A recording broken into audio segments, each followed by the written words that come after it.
All right, all right, all right.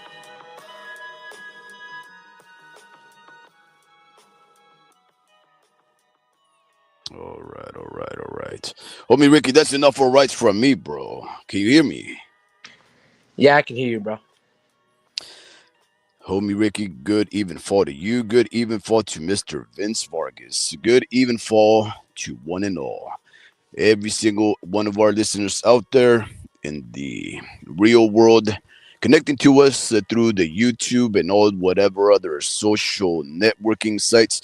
Thank you very much for joining both your interlocutor and fellow space traveler, Warp Speed, and the homie Ricky, the one, the only, the infamous homie Ricky. Homie Ricky, man, oh man, oh man. Let me ask you something, man. Can we have it any better, bro? I keep thinking, right?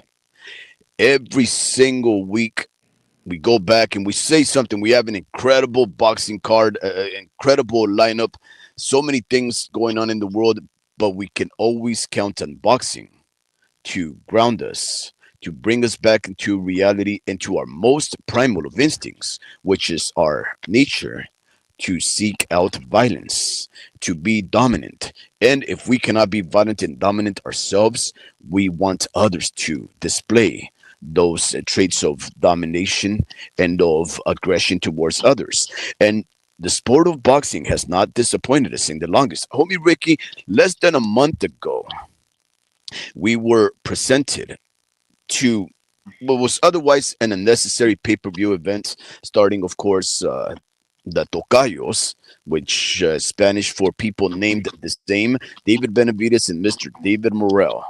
That fight card lived up every single moment, right? And we thought that was one of the best events that we had seen in ages, right?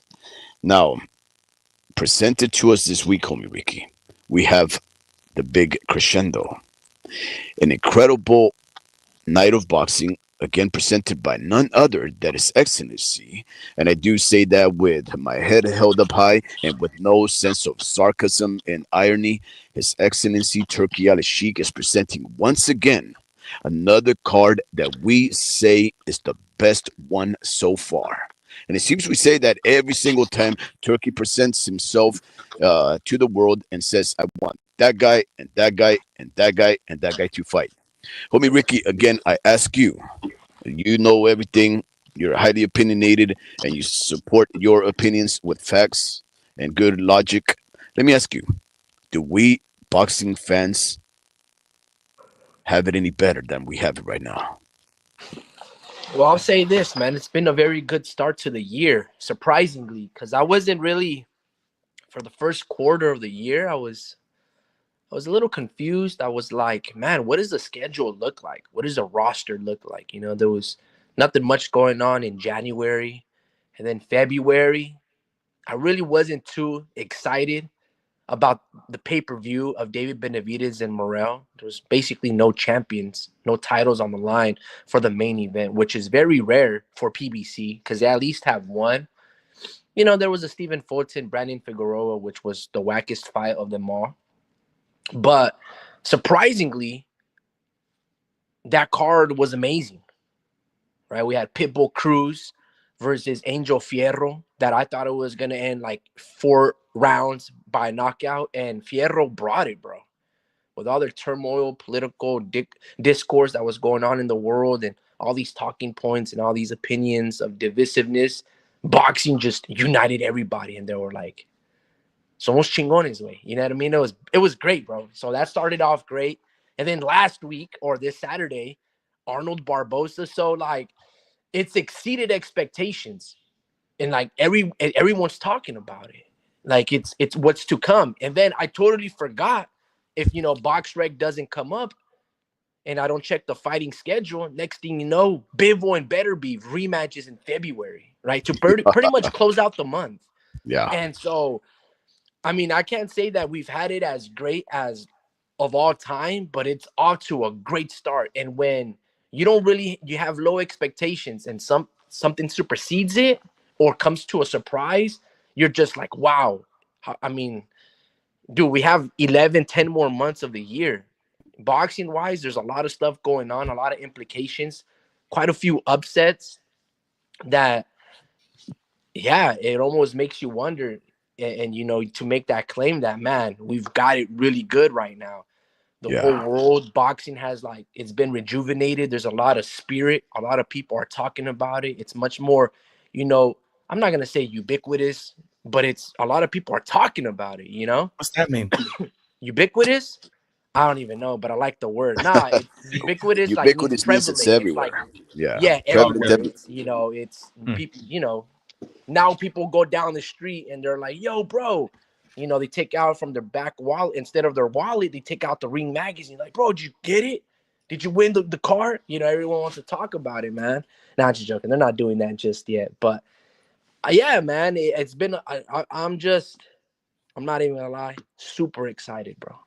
I'm Yeah. super excited. It's just, it feels good to be a boxing fan. That's all I'm gonna say right now. Yeah. Let Yeah, me and it introduce. also, sorry. Whoa, whoa, whoa! You can't just cut in, bro. Yeah, you don't want me to introduce you, man. Yeah, go Yeah, ahead. right. Okay, everybody, good even fall to you. Dream 1, 2, 3. Dream. Look, homie Ricky touched on it, right? He touched on it where he said that we were barely just absorbing the gravitas of the David Morel and Benavides fight card, right? Which every single second, except maybe, what's his name? The Figueroa fight with the other kid, which was not even a bad fight, guys, but it was just subpar compared to the other ones, right? That whole fight card was so great, so exciting, that I was good. I was good not watching boxing. Of course, that's not the way that it plays out in my life, right? I watch every single boxing event. I try and make content of everything, but there's just been one event after another one, and in fact, it's just made me stagnant. I sit there watching these things, and homie Ricky touched on it. He said we had barely gotten over the fact that we had witnessed this incredible pay-per-view event when all of a sudden we're presenting with the reality that the Better VF and Bivol rematch is this Yeah, weekend. that's why I didn't want to rush like going live or anything like that, just because like I in my head I was like, oh, we're gonna talk about the results of this weekend's fights, but we gotta catch up on like at least touch on, because I feel like we've already touched on the Better Be Bivol card, the last Crescendo card, a couple times, but a series of events happen, and it just makes you change your mind on certain outcomes of that card, but it's it's a lot, bro. Like, it's gonna be really hard. This is probably an all-time month. Like, Mhm. this is probably one of the best months of boxing. It's gonna be hard to top. but but the thing Yeah. is, but the You thing look at is, what did I just say, homie? The same exact thing. We keep saying the same exact thing. It keeps what? getting better and better. Even Dream Yeah, agrees. Yeah, yeah, to Drew's point, this February is probably, like, this year, February 2025 is probably the best February of boxing and yeah. boxing's history of February. Like, there's nothing there, like, that's not typical of a boxing month. You know, it's like Cinco de Mhm. Mayo, it's September, maybe July, but it, But like, February, bro, it's holding it down, bro. And, But like, you know what I mean? let me remind you how slow October was, though. It was like, dude, like, look at the color of Teofimo's pants, or I don't know, we're just bringing up dumb shit, like we didn't know what to talk about. Like this, like we have so much to talk about. Like, I don't even know. It's up to you guys. I'm a roll with the punches because I don't know what to talk about. It's too much to talk about. But yeah, so where do The you thing guys is want to this. go? So okay. So the reason why I asked you, right, if you felt caught off guard by the whole reality that this incredible rematch is going to take place over the weekend, a rematch, by the way, that in fact just homie Ricky admitted to me just a couple of hours ago that he rewatched the first fight between Archer and Dimitri, and he Mhm. changed his mind. He About what? thinks he thinks that on second viewing, Bivol actually won. No, now, see, I here's the rewatched thing, it. right? I rewatched it 3 times. Okay, and what did you conclude every single time, if there was any variation in your opinion? Um, it's always, to me, it's always been Better Be, bro. And I Yeah. gotta you gotta have a sharp eye. Like you almost gotta be there in person. I feel like it's one of those fights where you didn't see certain punches if you would have been there in person, because they're so subtle and they're just technical boxers to where they're just trying to they know how to win rounds, or Hmm. Bivol knows how to win rounds. Hmm. And Better Be just being himself, you Hmm. know, and better and Bivol is the one that's actually grinding out some of these rounds. And for Better Beef, it's more natural. It's more up to Bivol to actually lose the round for himself. It's Hmm. Better Beef's round to lose though, Yeah. because he's just that. It's just I rewatched it 3 times. I'm like, this guy's just too active. He's way too active, and then the ring generalship, like he's like in control of the tempo of the fight. He's chasing. Yeah. So yeah, And it's that's always. the thing, right? Me, I've only watched it one time. The one time, and I was clearly convinced that although the fight was hard fought and competitive, I say Bivol lost 8-4 to Beterbiev, right? And even though just because it's 8-4, it seems like there's such a great domination. The fact is, most rounds were very competitive, right? But you just have to take the actual tools of judging boxing fights, and then you'll come to the conclusion that none other than Artur Beterbiev won the fight. But the reason I wanted to ask you if you guys had gotten caught by surprised by the fact that this fight's taking place this weekend is because maybe I'm just out of touch, guys. Maybe I haven't been following the news, right? I have been busy at work. I would admit, and you guys probably noticed that because I have not been uploading shorts. But the fact is, I haven't seen much promotion, and I That's think that's true. one of the genius things behind Turkey Ali Sheik, right? Listen, Mr. Eddie Hearn and Mr. Bob Arum just presented a Friday night and a Saturday night of incredible boxing, along with, if I'm not mistaken, Oscar De La Hoya. Each of these promoters just presented a weekend worth of boxing events, right? And and all of a sudden, even if there was any other kind of things going on, we're presented with Beterbiev, and it just caught me by surprise. I knew that the fight was coming up, but there hasn't been much promotion, and I think that's the genius behind Turki Ali Sheik. He just catches you by surprise, and then you have this angst, this nervousness, knowing that there is this big event happening that was underreported, underpromoted, but it's still big, and you're not gonna miss it for the world, right? Because I don't think anybody that's a boxing fan is willing to do anything else besides sit down on their couch and watch the incredible violence by nearly seven championship fights on this weekend, guys. I don't think anybody that's a boxing fan can call himself a boxing fan if he goes on a date with his wife, if he does mountain biking, if he goes plays with the kid. You know what? That's what you have uncles for. That's what you have grandparents for. If you're a boxing fan, you gotta watch this. Well, I feel like some of these fights were like they were like there was a lot on the not a lot on the line. There was like a belt on the line, but some of them were boring. So I actually got stuck watching the. I told Rick I was like, yeah, I'm just waiting for this Catterall versus versus uh Barboza fight to start, and I was on the wrong freaking thing. I was on YouTube Live on the Golden Boy, so there was 2 cards on at the same time, and I was like, oh yeah, I don't know who I was watching, bro. I was like, okay, I was really like trying to get to know these like up and coming fighters, and then this guy tells me that it's on right now. It was like on at 2 o'clock, or I forget what time it was, and that's when the Barbosa fight was like midway through, in the 6th round or something like that. Him telling me, "Yo, Barbosa was winning" and all this, and I'm like, "Dang, that's crazy." And then I see the results, and I'm not trying to take anything away from Barbosa, right? He worked hard, and you like the emotion, bro. Like you can't like fake those like emotions, because you can tell by his reaction he was like grinding this camp, bro. Because you don't like usually you cry for like a title fight, but this was I find out that it was an intern title fight, so I was like, damn. I was like, honestly, if I was a fighter, I'd be like, "Ah, I'm not done yet, like I can't cry, Like I'm not there yet, you know. But he pretty much got him because Tio. It's up to Tio to fight him now. You know, even though his is mandatory, I'm like, dang man, there's too many stipulations still though. Like it doesn't really mean that you're the man just yet. Um, but he surprised me, bro. Just the fact that Catterall beat him, I'm like, well, maybe he gives these guys more problems than I thought, you know. But Mm. yeah, that was I guess it was a good fight, him and Catterall.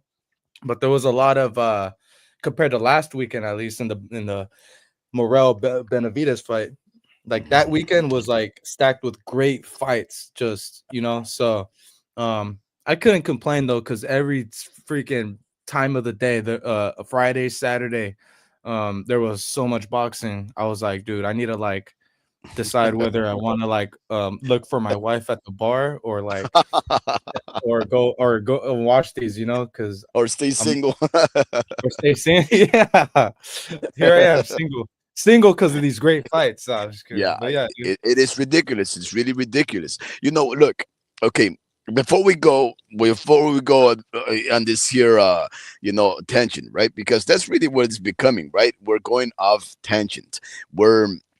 We should be focusing on the fights that took place. And thank you for bringing it back to Arnold Barbosa and Jack Cateral, right? These fights took place over the weekend. Yet, like you mentioned, it was basically the equivalent of a baby belt or a vacancy that took place. It might actually become an actual title for Arnold Barbosa, who walked out there in his trunks half divided by the American flag, and on the other side, his leg was painted by the Mexican flag, right? Now, if you notice in the background, guys, if you notice in the back, well, Rick actually, American, that was in the UK, right? Um, Rick American. yeah, Rick Merrigan, he man, that guy's he's great. He's great right now. He's man, I trust that guy. I trust him. I really do think that he's doing the best for his fighters, right? But I here's can the feel. thing, though. Sorry. Hmm? Now I was gonna say No, I can feel Rick wanting to say something right now. I can feel it. yeah, yeah. Well, I'm sure he will. But look, here's the I'm thing just about I'm this, just right? taking notes. I'm just taking notes. No, so this if anybody knows anything, right, the sport of boxing, they say that the sport of boxing is symbolic of what the state of the world is, right? The going ons of the world come and present themselves in the theater of boxistic battle, right? Like, for example, Russia was banned from participating in a lot of these promotions because we had some kind of issue with Russia. We didn't want to engage them in boxing. They were basically separated from us, and for a longest part. Once all of a sudden we have friendly relations, the Olympic committees allow these guys to come back into the fold and start fighting, just like the Cubans and everything like that. All of a sudden, we're presented to different boxing styles, different champions. We have periods of times where it's the Argentinians that are dominant. Then all of a sudden, it's the Australians and so forth, right? All of these things indicate where those countries are in their own politics and their own governance, right? Because in order for you to be a champion, you can either be super poor or super wealthy, right? Like in the case of Manny Pacquiao, that kid was weighing 108 pounds, fighting grown men at 13 years of age for the equivalence of $1. Why did he do that? Why did he reach the levels of success and of domination that he eventually did, becoming, in my opinion, probably one of the greatest, if not the greatest fighter of all time? How did he do that? Because of extreme poverty and his desire to get out of it, right? And then you have other nations like Australia, and then you have Argentina, who are getting out of those periods of governance in their eras where they were disappearing people, where they had all these communist, socialist, people killing them, and all of a sudden they open up the market, they start to develop some kind of trade and commerce with other countries. All of a sudden they start becoming more better nourished, more presented to the world. They have television now, they have other means to improve their own self, and then that manifests themselves in the success of their athletes at the world at large. The sport of boxing is a mirror to what happens in the world. And the reason why Arnold Barbosa walked over there into that ring in the UK to fight basically a whole arena of British boxing fans that even after he won, they didn't even give him a round of applause, even after he thanked them for being great fans. He walked over there with the Mexican American flag. Why? Because Mexicans, brown people, anybody that does not look like what most people of the world think a true American is, blonde hair, blue eyes, they can be deported. They can be harassed. They can be discriminated against on, made looked to be an inferior class of American. And he went abroad with his trunks of the red, white, and blue, along with the green and red and the Mexican eagle eating the snake atop of a cactus leaf. He went over there proudly and said, I am here to stay, and I'm bringing something back to the country that a lot of people hate us in. Right? Honestly, It was I don't incredible. I don't think the UK fans were thinking that. They were just thinking to themselves, damn, another one of our overrated boxers lost. Support now. They weren't thinking none of that politics that you were Oh, talking wow. about. You and me in America, we were thinking that. We're like, yeah. They weren't thinking that. They were like, shit. Man, who can we bandwagon off? Everyone's getting beat. Anthony Joshua getting knocked out. Tyson Fury just lost. We just lost Jack Catterall. Josh Taylor's probably on the verge of retiring. Who can we get behind? And we can beat by. They're thinking to themselves, we can't beat by Mexicans. Arnold Barbosa, this boring ass fighter that can barely beat Jose Ramirez and lost to Sean McComb. Come on, bro. They were not thinking everything that you're talking about, the cactus and the I was thinking the same thing. and the brown eagle. Come on. No, but I was thinking the same thing because I was like, dude, these fighters like that actually like the Angelo Leos, like they weren't really highly touted in the amateurs, right? He didn't even travel like across the pond to like during the amateurs, to compete overseas. That's how they're a different level of a different pedigree of amateur, but like when in the UK, you can see someone from a mile away, like you'll know that kid is good because there isn't too many like high level boxers out of UK, but they're it's hard to come out of the UK because they all fight the same style, and then in United States you have a whole array of styles, from you have a black slick fight, you have your Mexicans, so that's why you have those stories like those unheralded people that end up being champion out of the United States, and we get that a lot here, but in UK you don't really get that much. I wasn't, and to be honest, I wasn't expecting Barboza to win, and he was a surprise. So it's like, there goes another American fighter, that we did not expect to get at this, at this level, So I didn't know. I felt, if I'm being completely honest, I knew Arnold Barboza was better than Jack Catterall. And I didn't know which version of Arnold Barboza I was going to get. Am I going to get the tough one that retired Alex El Cholo Salcedo and, basically gave him a brain hemorrhage and made him retire early? Almost killed him. Am I going to get him that's going to throw a lot of punches or combinations? Or am I going to get that guy that from the last couple of fights became very boring? This outboxer, like against Jose Ramirez, not knowing how to throw proper combinations on a southpaw like he had against Sean McComb. I wasn't sure, and I was just like, damn, Arnold, which version am I going to get out of you? Yeah. And on Saturday, Saturday afternoon here stateside, bro, I was like, I like what you're doing. Hopefully you can stay disciplined, because there's two ways to beat guys like Jack Catterall, right? And Arnold Barboza showed it. And the other version is you're going to throw like Camarón Zepeda and throw a lot of combinations after combinations and beat this dude. But you're going to be walking into some straight left hands from him, So I was very happy that he stayed very disciplined to his craft, because he out-jabbed and out-boxed, El Gato, the cat-like reflex man. And I was like, good.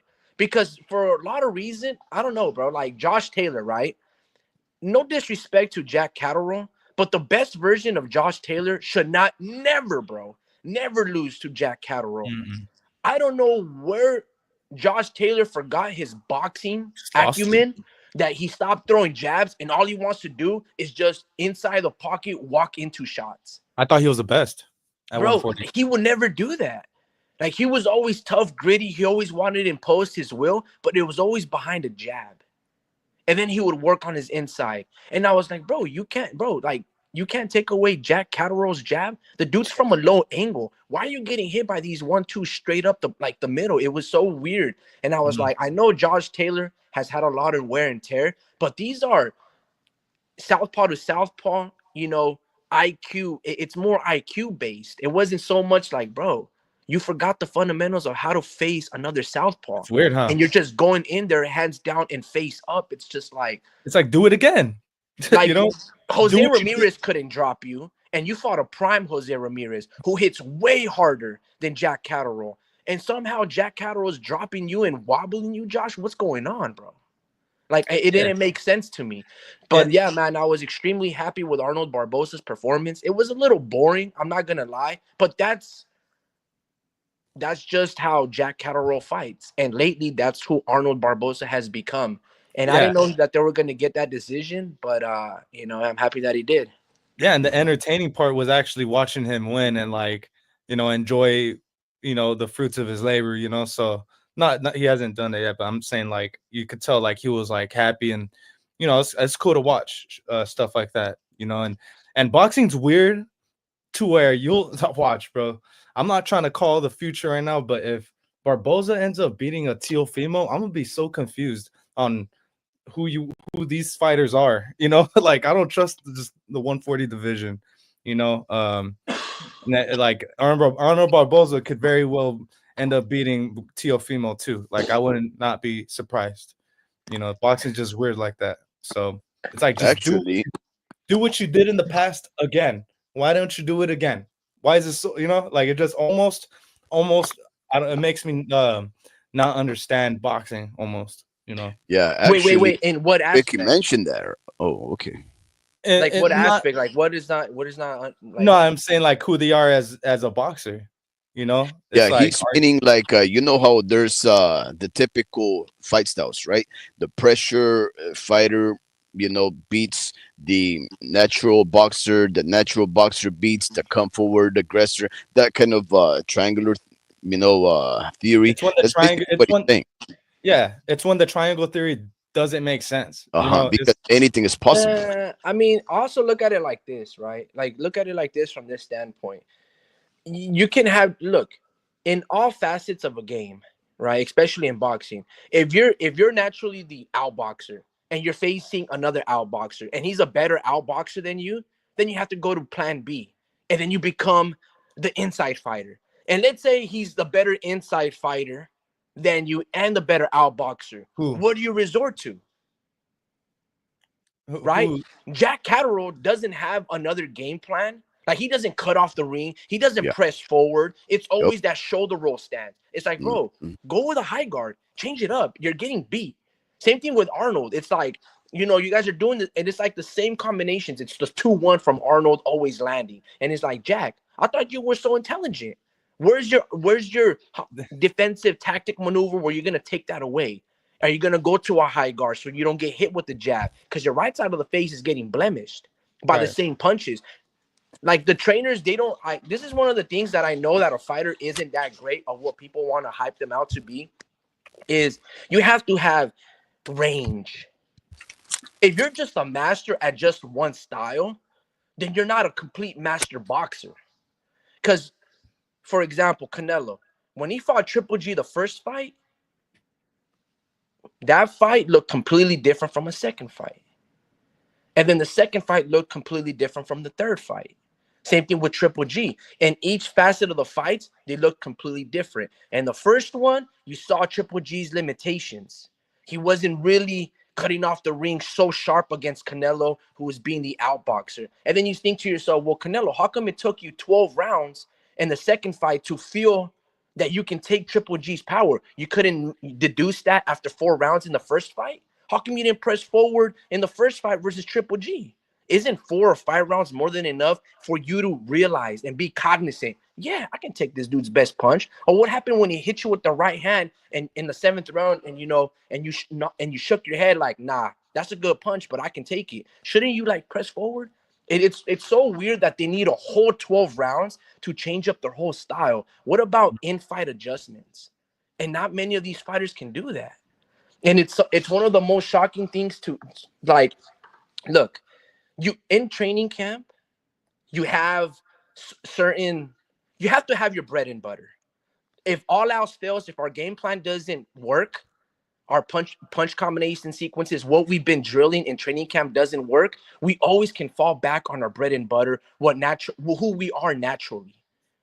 You get what I'm saying? And these fighters, they don't break out of that mold. They don't make in-fight adjustments. They're not really willing to risk it. And it's like, bro, you know that a championship belt is on the line. So I'm thinking to myself, Jack, where's the urgency, bro? Where's the urgency to be great? This is your hometown, bro. You can probably beat Arnold Barboza. He could have, but not that way. And bro. so I don't want to I'm extremely happy of Arnold for everything that he did, because there's not a lot of fighters that are willing to go across the pond, or many fighters worldwide in general leave their comfort zone and travel abroad, So I was really happy that Arnold stood on business, and everything that he was saying, like, salute to you, bro. Like that right there, Jose Ramirez was not willing to do that versus Josh Taylor. He didn't even want to join the Muhammad Ali tournament. So shout out to you, Arnold, for just doing what you have to do. And that was incredible. That amounted to like a million applauses. And shame on the UK fan base for like not clapping for that. That was just like, come on, bro. Yeah, bro. Salty. And honestly, bro, like it's really what the things that they do behind closed doors. Like, we don't know how hard they're training. I guess they can give us a sneak peek on YouTube, but we're just trusting their last performances, and these fighters just be so up and down. And because man, back to Barboza, he lost against Sean McComb, bro. And I'm not sure if you went back and rewatched it, but it's like I know McComb isn't as good as Catterall, though. Catterall got like twice as many knockouts as this guy, and Catterall got a little bit, like 13 or something like that.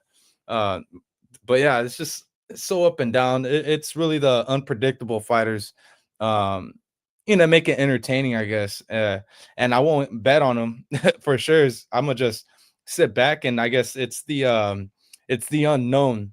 I guess the unknown of these the Arnold Barboza versus Teofimo. 100%, I'm staying away from it. No, like, I'm gonna enjoy that fight. I'm gonna just watch it if it happens. Well, I mean, you don't always have to bet on these fights, but I would probably favor Arnold over Teofimo. Because if we look at all of these fights that Teofimo has struggled with, right? He struggled with Nakatani. He's tall and uses a jab. Arnold is like 5'10", 5'11", uses a jab. And Arnold has decent footwork. Now, it's not Jermaine Ortiz athleticism, quality of footwork. It's not who's the other fighter that he struggled with Teofimo? Sander Martin. Arnold is not that elusive or like bending of the waist, but he does have Keith Thurman circling around, right? And fights taunt and a jab. Sander Martin fights taunt and a jab. Jermaine Ortiz fought taunt and a jab and footwork. So he's elusive enough, and that's going to use his height. Now, if he becomes a dogfight, I've yet to see Arnold since the Alex Cholo days, right? And that might have changed his perspective of being a fighter, that performance, and like, damn, bro, if I take enough punches to the head, I might have an early career. So maybe that shaped his outlook of how the Mexican fighter that he wants to be. But if it becomes a dogfight, I favor Teo. Teo showed me in the Josh Taylor fight, I don't care, you're 5'11". If you want to bang it out with me, I got the power and the speed and athleticism to overcome these limitations of height and reach. And also, yeah, he got destroyed by George Kambosos, even though it was a close fight. But I've never seen really Arnold with a bunch of blood and, and getting dropped in the first round. I haven't really seen that from Arnold. So again, if we're talking about who has more dog, I'll favor Teo in that type of fight. But it's going to be if Teo can even get on the, if he can take away that jab, man, because it's going to be a really, I don't know who Arnold is becoming now. If Teo gives him that fight, it just depends how that fight shapes out to be. But I'd probably favor Arnold, man. Yeah, I'm tempted, man. It's just they're such roller coasters, man. Both of them. It's the But unknown. on that note, wait, Keyshawn became a champion at 135, huh? Mm-hmm. Yeah, Okay, I 135. was like, man, I wouldn't mind even seeing Arnold versus Keyshawn, bro. I don't understand how Emmanuel Navarrete loses to Baron Chain. That dude sucks, bro. Honestly, and I was I wasn't hyping this guy up too much. I was giving him his credit. I was saying, I'm not sure. I think I was telling Speed that he's good. He don't have accolades for no reason, And Who? honestly, um, Baron uh, Chain? yeah, Baranchik, but yeah, because he's a gold medalist, and I mean, he's probably just an older guy. He's like in his mid-30s, and he's in the wrong division, and he's too short. And it's just he tries to like make up for like his height by his horrible like IQ, bro. And he was so jittery in that fight. He was too scared. He No, was but fighting that's the thing. When he fought Navarrete, he looked exactly the same. really. Yeah, and Yeah, I'm thinking to myself, Navarrete, bro, like, how do you not like stand there and hit, bro? This dude has 4 knockouts in his career, and he's 35, which is not old, but like old for Ivan Baranchyk. This guy's not a knockout artist. He doesn't throw a lot of combinations. Like Navarrete, stay there, bro. Stay there and just bang with it, and you're gonna win. And it's just like I don't know, bro. I don't understand how that dude wins gold. Like he's silver that like it's or silver. Like he shouldn't even win bronze. because he Like won that it dude in the had, I lower mean, I don't know weights. how good he was when he was 22, 24 years old, but bro, he had horrible footwork. Dude has no jab, weak to the body, doesn't throw combinations. He didn't even have a good one, too. Hey, this dude's not a sniper. And it's just like, I don't know. I mean, But he was fighting at the lower weights too. That's why he was like getting all those dubs. And it's like, I don't know, like you moving up and you think you're gonna do the same amount of damage with the same style. I don't know. I knew it wasn't gonna work out. Keyshawn is actually ascending as a fighter, or is that the right word to use? Ascending, rescending. Yeah, he's going up. He's improving his who? mentality. Keyshawn, you know, I don't think so, bro. I mean, I mean, with Keyshawn, I can't really say too much because, I mean, everybody knew he was going to beat Ivan Baranchyk. It was just, how is he going to do it? Right? Is he gonna do it by outboxing him? Is he gonna make a statement and get the knockout? How is he? And he's and gonna that's do what he with did. Was that uppercuts, not good right enough? hands, body shots, right? But it's no, it's not good enough because look at what Oscar Duarte did with Manuel Medrano. He stopped him, and Did he couldn't Keyshawn fight even him? do that. No, Keyshawn fought him, and they went the distance. You get what I'm saying? And it was a tough fight for Keyshawn because even though he was outlanding Medrano was throwing a lot of punches, and he was in that fight. Like, I don't know if you saw that Golden Boy fight, but Oscar Duarte is really good, bro. He's really strong. And he was beating Ryan Garcia. You know, when Ryan Garcia was doing the I don't know, bro, the Chicano shoulder roll. I can't even say Chicano shoulder roll. Uh-huh. I don't know what kind of like ass shoulder roll thing he was doing. But he's basically turning his back, Ryan Garcia. I would like to see Oscar Duarte try to get himself in position and get that rematch, man, because I don't think when he fought Ryan the first time he had Robert Garcia, but he looks good, bro. That quality of sparring that he's getting there with guys like Virgil Ortiz, because Duarte is a big kid, bro. Very muscular, and it's just like, come on, bro. I know Ryan Garcia hits you with the right hand or left hook to the temple, but that's all it took. And then you lost your balance and you just couldn't get up. I don't know. Yeah, but with Keyshawn, I'm seeing ascending since he quit smoking. He's not testing. He's not smoking anymore. He's actually really like transparent, like on his social media. Like these are the type of dudes we gotta gravitate towards. Like he's really trying to be a good boxer, just as good as he's like trying to bring up the sport of boxing. People like him make this sport popular, whether you think he's good or not. And Well, he I'll say actually this. This is why I don't really rate Keyshawn Davis too highly. Any fighter, bro, that says, "Oh, that's my brother. Oh, that's my cousin. Or we grew up together." And that means you will never fight that person. I have no respect for you. Like it's just like it makes no sense to me. If your name is Keyshawn the businessman, then you stand on business first, which means making money, right? That means you put personal relationships aside, okay, and you're willing to fight Shakur Stevenson if it means for unification or undisputed or ring and lineal.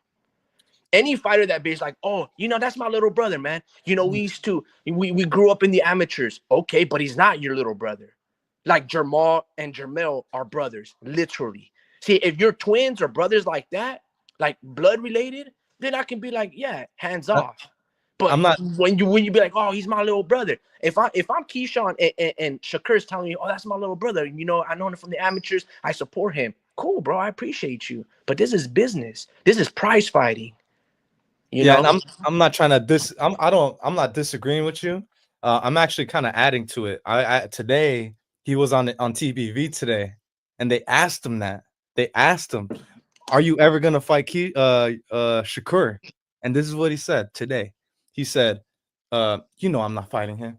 Come on, guys. I'm not gonna fight him." And I feel you. I feel you when you say that. So man, I hate like just to bring him up just to talk not bad about him, but it's a fact. He was bringing up Tank's name. He was bringing up Tank's name, and this is what's confusing me a little bit, right? He's bringing up Tank's name, and then you're gonna be like, I'm not gonna say his name anymore. He's gonna need me now because I got the belt, and it's like, I don't know. Do you agree with that? Do you agree with him not calling out Tank? Well, let's go first to the Shakur Stevenson. Sean Porter and Bud Crawford are really close. And even then, Sean Porter was like, hey, I want to fight Bud Crawford because he has something that I want. And that was the WBO belt. WBO. You get what I'm saying? So it's just like if Sean Porter is willing to fight a friend and actually give it a really good go and account for himself, and Bud Crawford's willing to knock him down 2-3 times, I don't see why Keyshawn Davis and Shakur can't fight one another, bro. This friendship thing that's going on in the sport of boxing is odd to me. I agree. Like look, you can have whoa. Can I say something? Hold on, Speed, because you told me something that they were like, Abdullah Mason, side point, guys, side point. You were like Abdullah Mason and Emiliano Vargas, or who was the other fighter that you were talking about? Abdullah Mason and who? Carmel? Oh yeah, so no. So some guy was talking about, because Turki Ali Sheik, he likes to rile up the masses, right? Through the Ring magazine, he'll posit certain scenarios, certain questions, just to get a feel. I think that's what the Ring magazine is for, especially the Ring magazine on IG. I think it's mostly for data collection, right? They present questions, they get feedback, and then they start to plan accordingly, right? And they had an image of Abdullah Mason, and they had another image of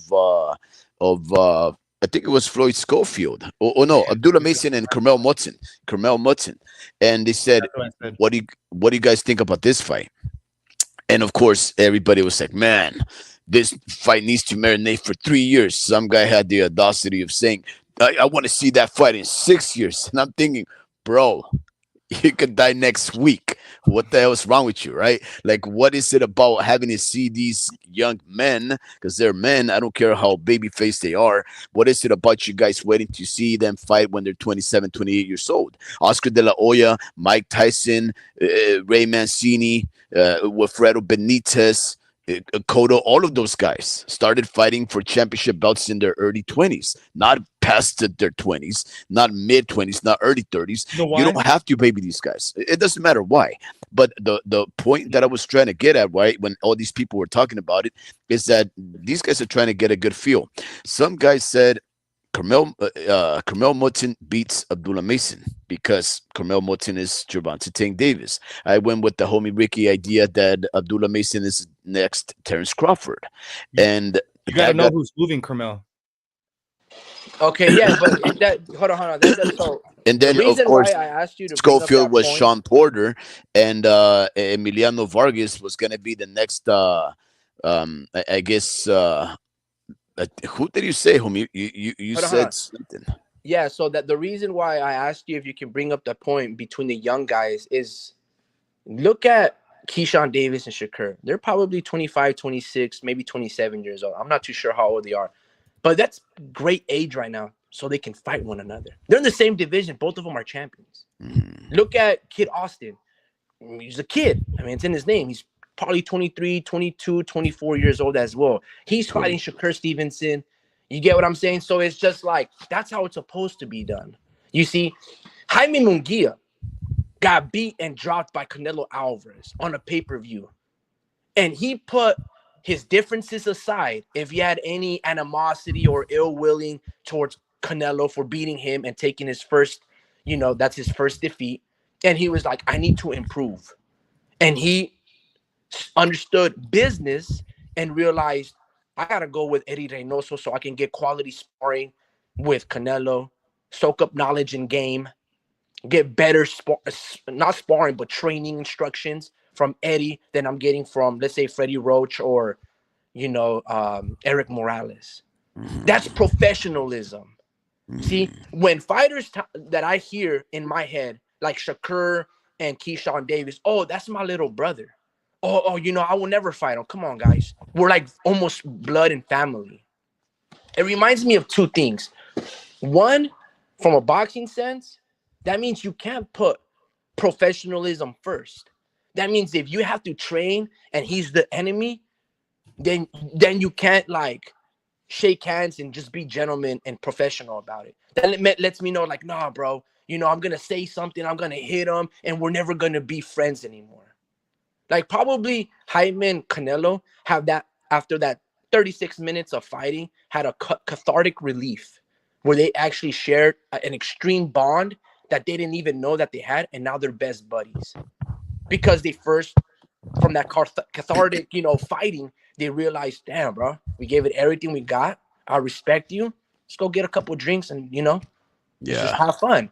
And when Keyshawn says or Shakur says those words that, oh, I can't fight, can't do those things, that lets me know that there's really bad blood and they're now really trying to tap into it because we want to be amicable about things. Like, nah, bro, you do you, you do me. And it's the No. most ridiculous Uh, thing. And here's another Oh, thing. I Let's have a say, Boss. different way of looking hold on, at hold it. on, hold on. And here's another thing. That was point one. The second point was this. When there's some people in school and then they're like, it's a boy and a girl, and they're like, oh, that's just my brother, or that's my cousin. And they're like, I'm not trying to be on the friend zone. That's also how I see that type of relationship as well. It's like, nah, bro. Like, oh, we grew up together. We know each other. We're basically brother and sister. And that's how they talk to each other in school. It's like, bro. And then your friends start asking you, hey, bro, is that really your sister? And it's like, nah, bro, but I've known her and I know her mom. But it's like, but would you smash? You get what I'm saying? Yeah. It's like Well, it's the first off, homie stupid, it's Ricky, the dumbest thing. I we're hate it, bro. I ignoring hate a it. lot of the most obvious things, right? That there is a conflict of interest, right? These guys are stablemates, right? It's not Jaime No, they're Munguia not. and yes, they are. No. They all train under the same individual. They all train under Bo McIntyre, right? They're both buddies with Terrence Bud Crawford. They all train with the same guy. Here's what I'm trying to get at, right? These fighters would have to make a drastic decision. Who is Bomac gonna choose to train? Right?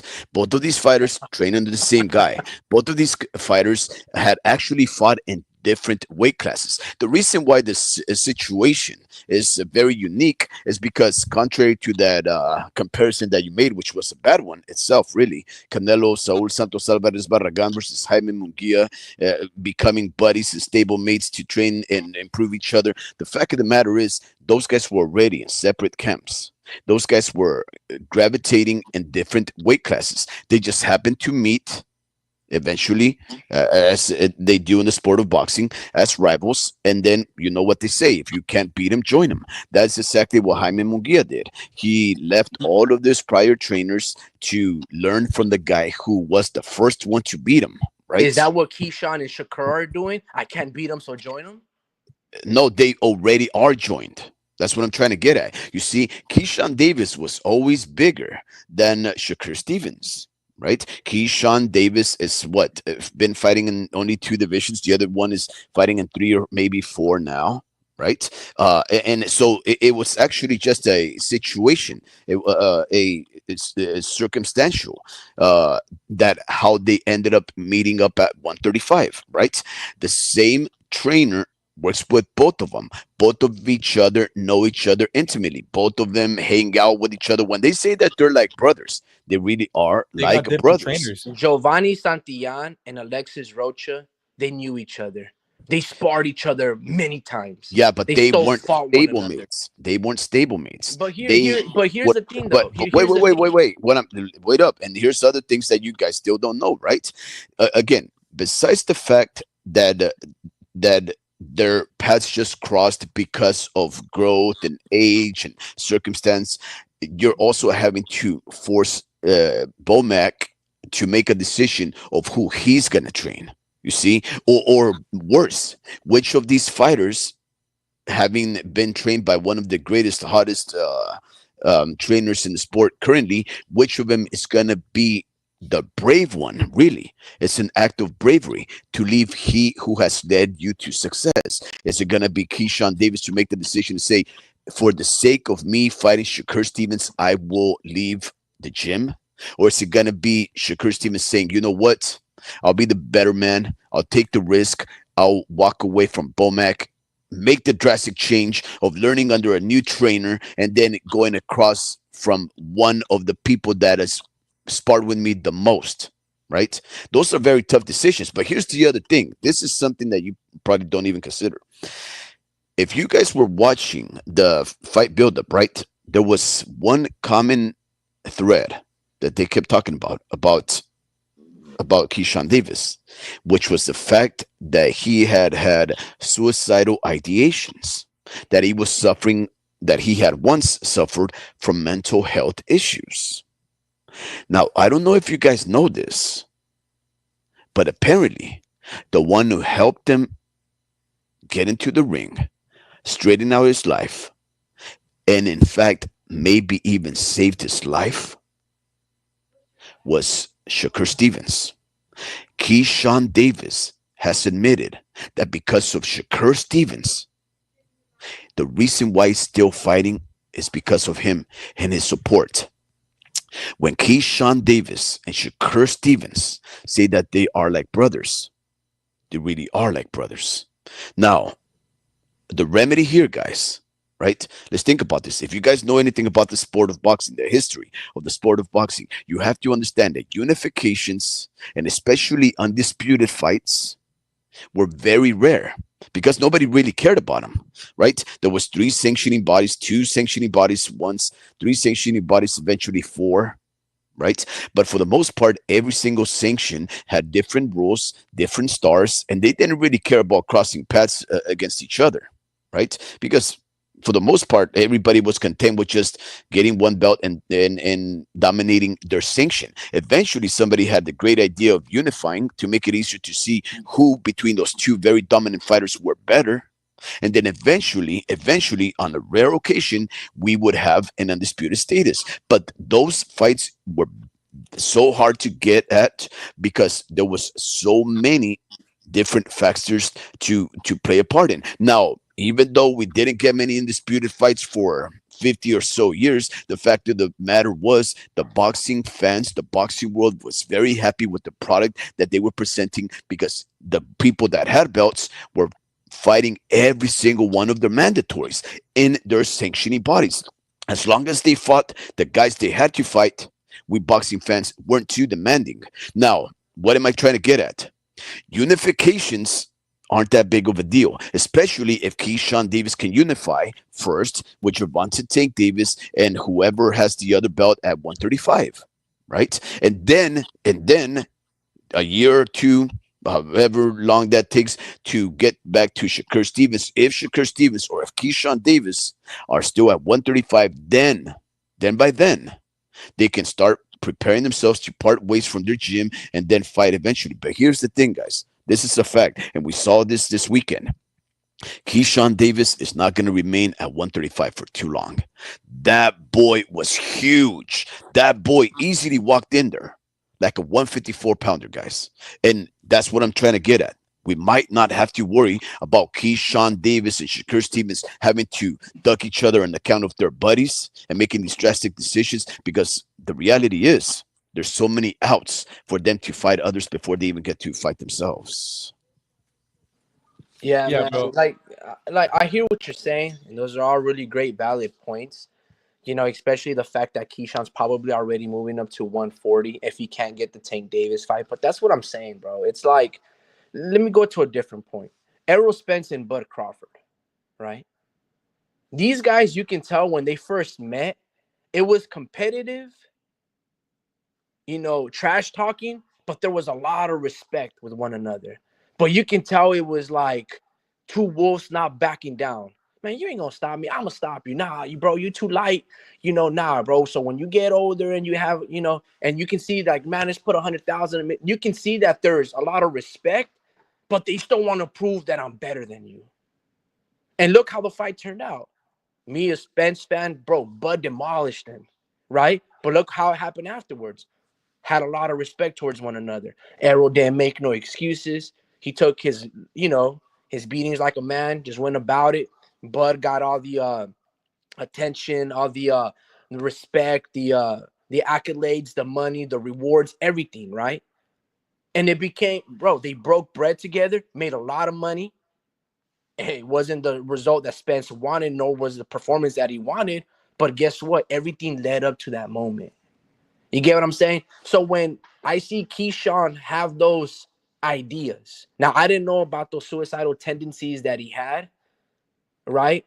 So going back with boxing for a lot of these boxers is their salvation. So maybe Shakur Stevenson might have been that lifeline, that brother that Keyshawn might have needed from a mentor, from a guidance aspect of it, you know, to reaching certain levels of heights, because they're both silver medalists, right? Shakur lost to Robeisy Ramirez.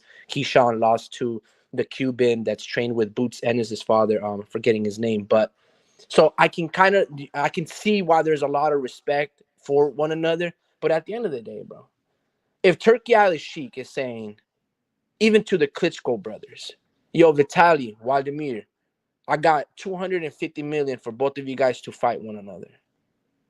You think both those brothers standing on business are going to walk away from that money? So there's no X amount of money, no undisputed unification match for Keyshawn to never to fight Shakur Stevenson. That's the weirdest thing to me. Like, bro, like, no disrespect. Hopefully you don't take this the wrong way. If Turkey Ali Sheik offered me $1 million, 10 million to fight you, and vice versa, he was getting 10 million, you better sign your name on that damn contract and just make 20 million together. What the hell are we talking about? That's the craziest thing to me. And we're literally blood related. Now, I might not hit you with the best right hook, but I'm going to touch you a little bit, you know what I mean? Because, But you know, see, that's like, what the the. hell is going on here, bro? But see, that's funny though, bro. Look, that's just your I'm way going to of pull saying you my want to beat punches. up your older brother, bro. I know. Now I know how you feel, bro. No, Hey. okay. So see that, but that's the other thing, though. This fight is really a conflict Strange, of bro. interest. You just mentioned it, Julio Ricky. Yeah, it You is just strange. mentioned. You just mentioned that you may not hit me with the best right hook possible. See, that's what I'm trying to get at. It's a conflict of interest. You cannot expect these guys to really give it 100%, because it's the same thing They're just as gonna rob Jake the bank. Paul. It's exactly it's the same thing as Jake Paul versus Logan Paul. They're so close. They have a kinship within each other that we're not going to trust them to give it 100% because they are buddies, right? That's the conflict of interest. I actually am not too interested in watching that fight on account that I am divided on whether or not they would actually perform to the best of their abilities for our entertainment, because of that bond that they have formed within each other, that respect, that mutual understanding and care. Let's be honest, the care Maybe, that they but it's have. also Shakur Stevenson, so he's not like he's gonna give you that type of fight or performance anyway. It's gonna be a boxing match, you know. So Okay, it's not like let's Shakur's gonna entertain this. bring it, you know, bring the fire like no other man that you've never seen. No, bro, he's gonna probably fight Okay, Keyshawn like let's he ask. fought Edwin de los Santos. I And if will you're gonna ask you fight like that guys. because that's your nature, guess what? Then I don't see why you shouldn't fight one another. You're Look, I just will gonna ask you. play I tag and will ask Dream. I will ask El Pachuco. I will ask everybody that's out there. Let's just say that this fight takes place. Who's gonna win? I know who I think is gonna win. I think Keyshawn Davis would knock the hell out of Shakur Stevens. That's just a matter of fact, right? There is nary a fighter. damn. There is nary a fighter. Not one, not many fighters, guys, that I can trust that they have actually evolved into a more dangerous, more reliable fighter than Keyshawn Davis and for the new guys, Abdullah Mason, right? Do you And feel the same with Kid Austin? If so, how much better is Keyshawn Davis than Kid Austin? That's what I was gonna think right way now. better, way better. Why? What makes you say that Keyshawn is way better than Kid Austin? Well, see, Keyshawn Davis is developing a killer instinct, right? Where Floyd Kid Austin Schofield already had a killer instinct. That's really he fights at 100%, trying to destroy you. Now, the problem with Kid Schofield, Kid Austin, Floyd Schofield, is that although he fights like he wants to knock you out, I don't think knockout power is really what he has.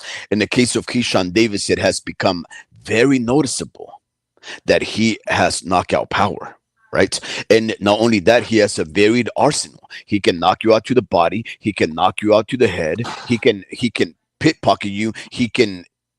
They actually said it right there in the stream, right in the broadcast. He was downloading information on Dennis Branchik until we figured out his bad patterns of, basically cluttering, trying to collapse the pocket and smothering his own punches. And he says, okay, I know how to do this. You take a little step back and go to the body. Walking forward, go to the body. And exactly that's the thing that impresses me the most. That even if Shakur Stevens has great ring IQ, great jab, great speed, great boxing abilities, he lacks the power. And that's the thing. In Shakur Stevens, he hasn't showed me anything new. He's the same out boxer, the same counterpuncher. He doesn't have the aggression. He doesn't have the creativity that Keyshawn Davis does, right? So that's the one thing that I have going for Keyshawn Davis. I trust him to do more. Whereas in the case of Shakur Stevens, I trust him to do just enough.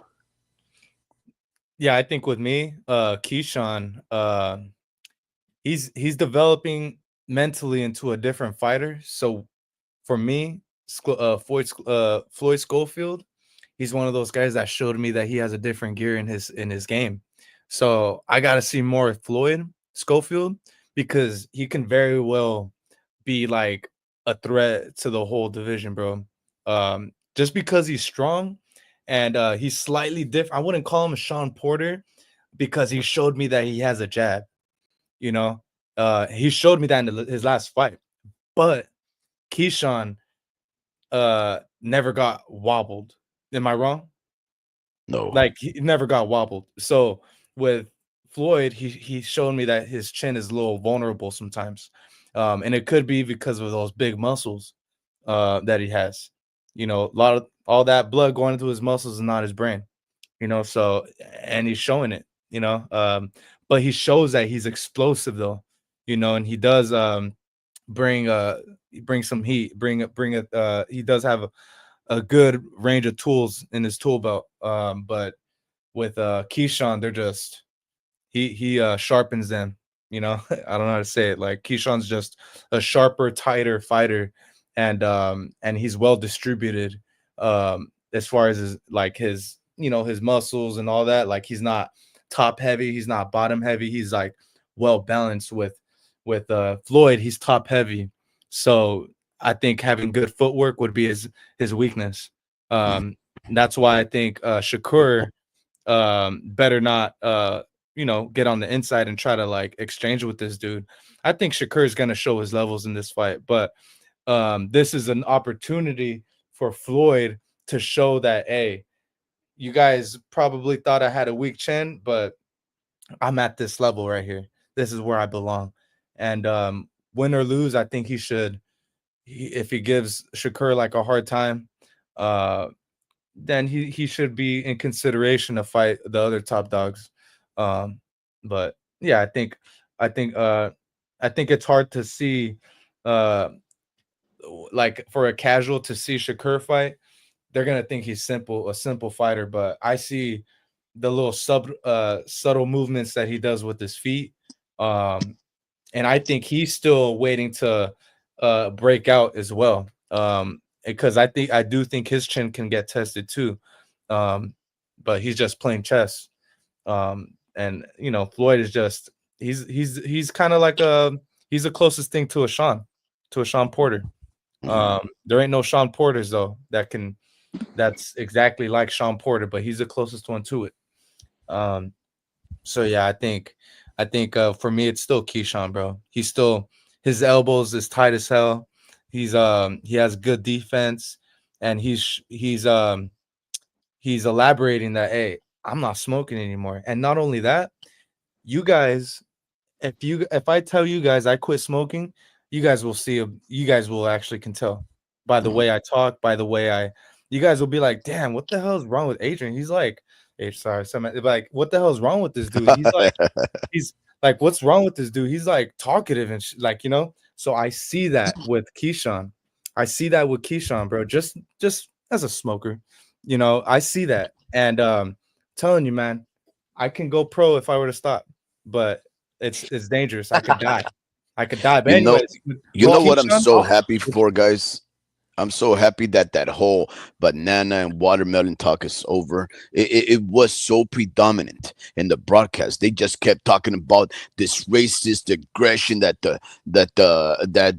New York or wherever they were fighting in District of Columbia or whatever, they were investigating, and they were trying to see if they could pursue any kind of criminal leads. And I'm thinking, what? Why is this such a look? Don't get me wrong.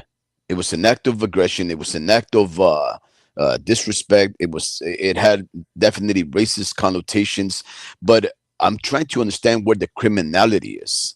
They didn't say anything about a black person. In fact, they were trying to blame Ukrainians that don't understand or speak a lick of English. Some of the most professional fighters in the world. They were trying to accuse Dennis Baranchik in his entourage of what? They got the footage. They got the hotel footage of a person, a blonde person that looks like one of the entourages of that dude in Ukraine, a dude wearing flip-flops with jeans. So it's like, who does, you know, that's a foreigner, you know? Like and it was a white person, and they, you know, they seen the video, and they actually it's under police like investigation and all that. But that's one of the reports right there that I heard, that they actually came out with the footage and seen a blonde man wearing flip-flops, put that on front of his room. So it's like, so why was Teofimo Lopez making those videos? Dude, he's a mind. He's messing with everyone's mind, bro. Dude, he effed around and got 1 million views on that video for something that he probably didn't even do. Probably didn't do. So you really don't think Teofimo Lopez is the one who did it, man? Nah, I don't think so, because of that. So you think an Ukrainian guy did it? I think a Ukrainian guy did it. I think they did it. Wow. Look, I'm just so glad. I'm glad it's over. Going back to Keyshawn Davis, all right? He's still young in the game, bro. He's got 13 fights. Mm-hmm. So he's already going up to 140, right? I don't even think he can be. I mean, I shouldn't say that, because it's not like Alberto Puello. He's a small guy. But Alberto Puello is a guy that outboxed, just outbeat, outlanded. He was just a superior fighter and boxer than Gary Antoine Russell. That same Russell, I think, probably beats Keyshawn Davis. Bro, like, no lie, out of those 13 fights that Keyshawn Davis has had in his career, there's only been one that's a real fight. And that was the Miguel Madueño fight. Yeah, that was the only one, the Madueño fight. Not Pedraza? Every other fight is been not Pedraza. Albright? Like, this guy hasn't had a real career, really. Maybe Albright. You like Albright the was a guys that fight. he's what? Albright. Nah, bro. None of these are real fights, bro. You get what I'm saying? Like the Jose Pedraza fight, these are not real fights. And what I mean by real fights is whether a guy is the underdog or he's 50-50. And none of them, like every single fight, Davis is the favorite fighter. Whether That is he's true. the So you're bigger, basing it on odds. no. I'm not talking. Well, that's one indicator, but I'm saying like for a really long time, Top Rank. There is no event from Top Rank that you're excited to watch because you're gonna get competitive boxing.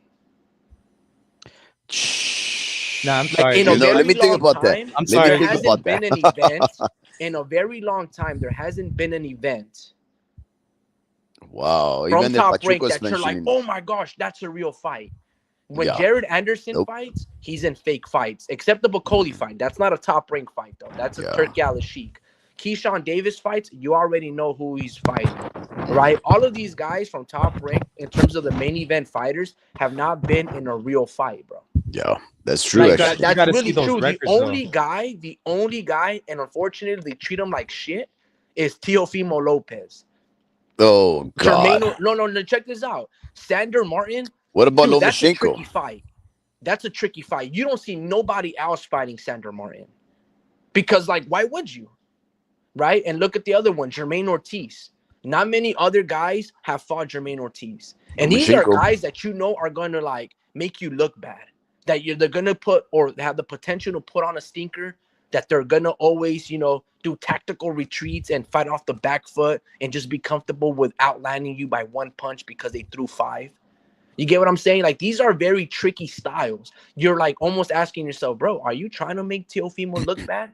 This guy who put like Superman punches and jumping in midair and styling and dancing and doing Fortnite emotes and backflips. Like, that's your guys' version of Tank Davis. And you guys are putting him up against some type of style matchups in the world that don't cater to his style. He just gave you an amazing performance against Josh Taylor. And your response is to put him up against Sander Martin and Jermaine Ortiz and all of these guys. It's the weirdest thing to me. You get what I'm saying? So besides him and Lomachenko, but Lomachenko only fights like once a year. I mean, like El Pachuco says, even ESPN got tired of Top Rank.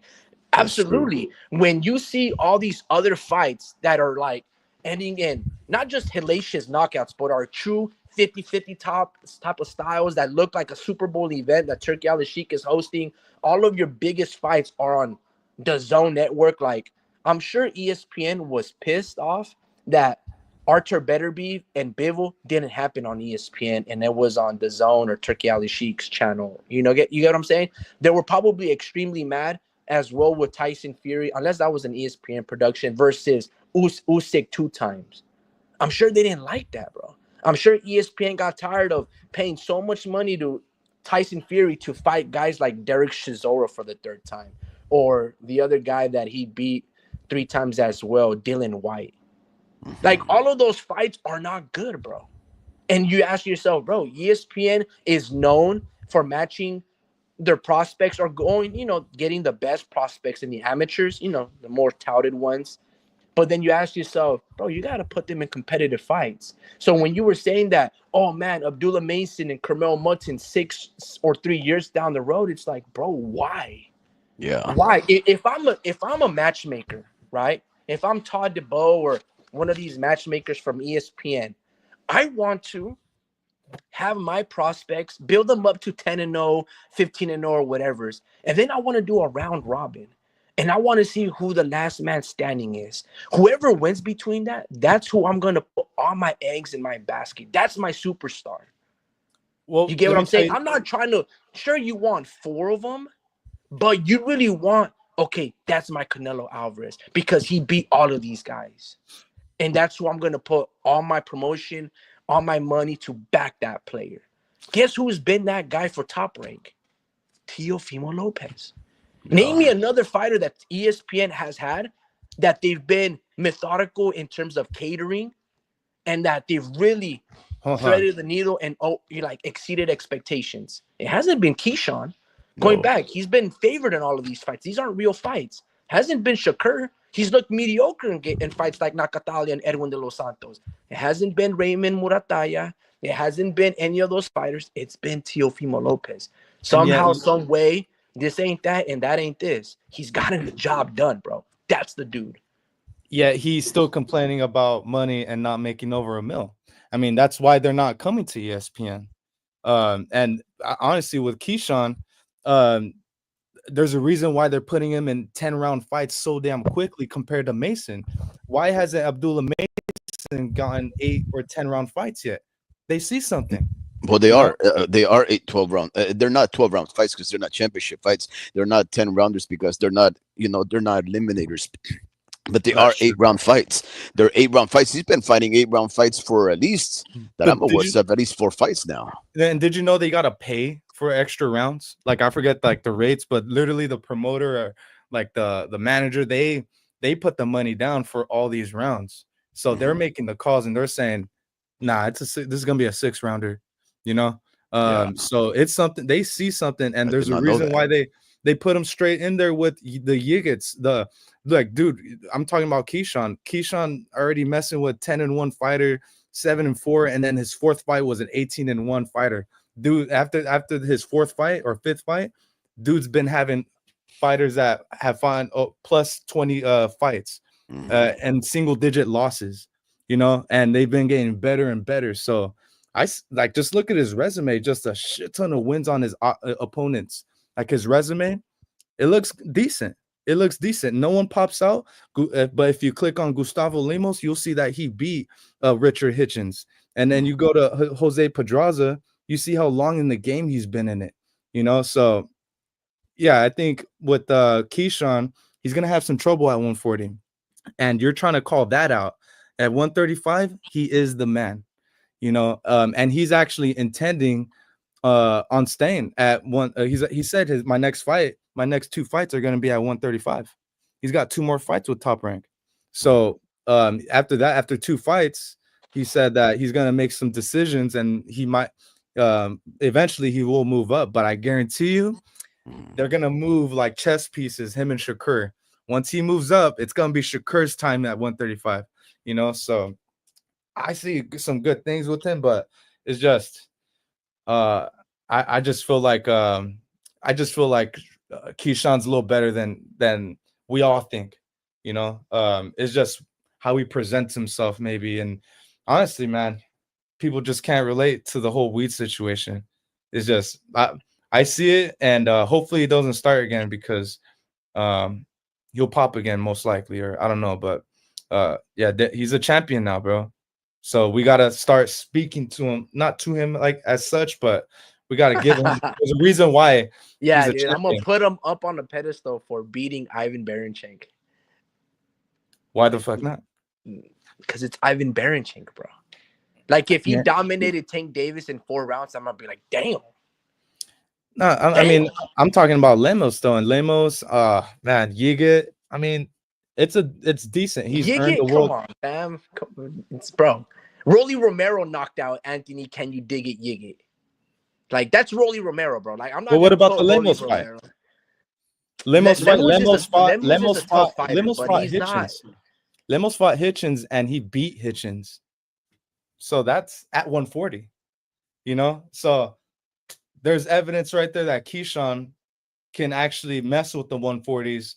Now, when you said Oscar Duarte, I'm gonna tread lightly because I know that I'm big on Duarte too. You know, I mean, I think Keyshawn would beat him, but that would be a really good fight. That just to say that.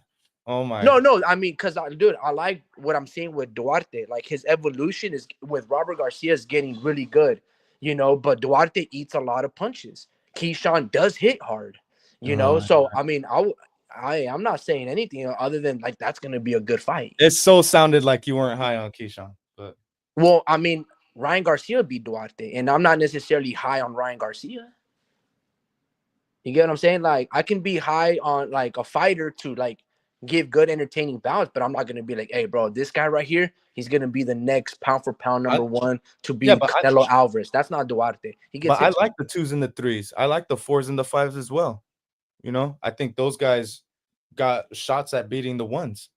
you know. So Keyshawn is those guys that are floating around that could potentially lose to a high level fighter and then end up shocking the world, you know, against anybody really.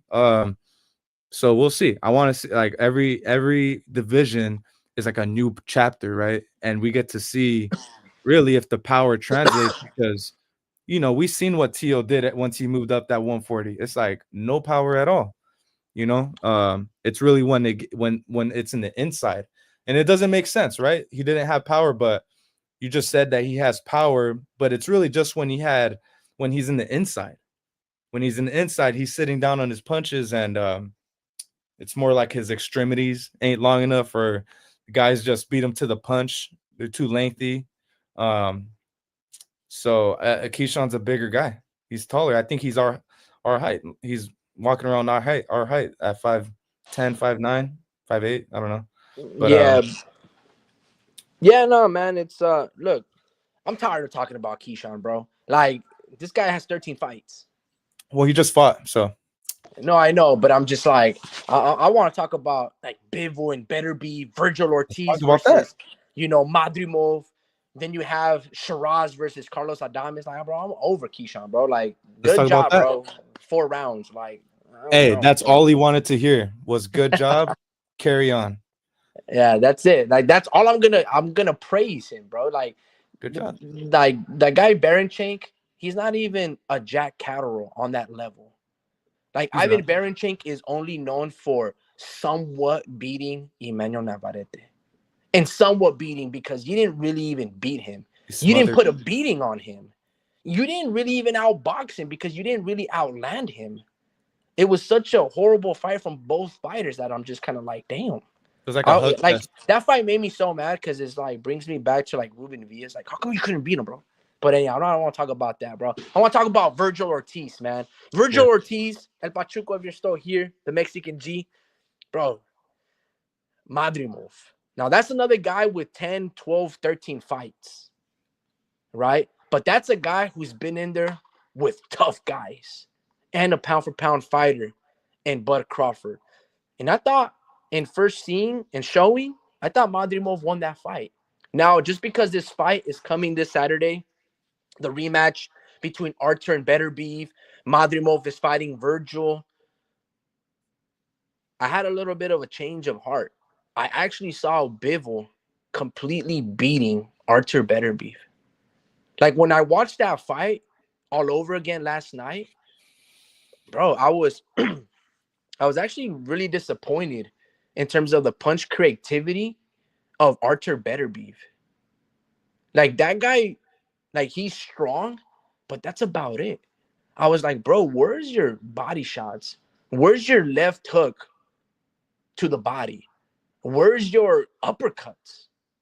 Where's your 6'3"? Where's your 5 and 6s? Where is, hell, a 1, 2, 3? I don't even think that dude throws those type of punches. It's just 1s and 2s, and sometimes a 2s and sometimes a 1, and it's just like, bro, like, and he's like Peter patting punches, but you know he's got those Wolverine brass knuckle fists that is just like concaving to the skull.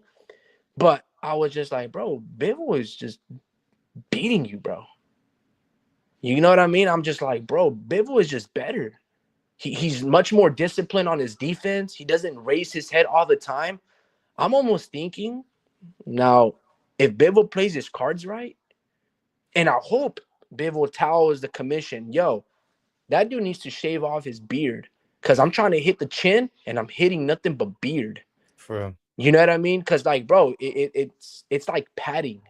And not only that, it's also misleading. Like, I need to see the jawline because I need to know where I'm connecting. When you have that extension, you know, you have the crimson chin beard from Timmy Turner. It's like, anyway, I think Bivol couldn't even score the knockdown just because there were some punches that he was landing extremely flush that Bivol didn't even realize that he was like, bro, you're connecting actually extremely well with 2s and 3s. If you just sit on your punches, bro, you might win.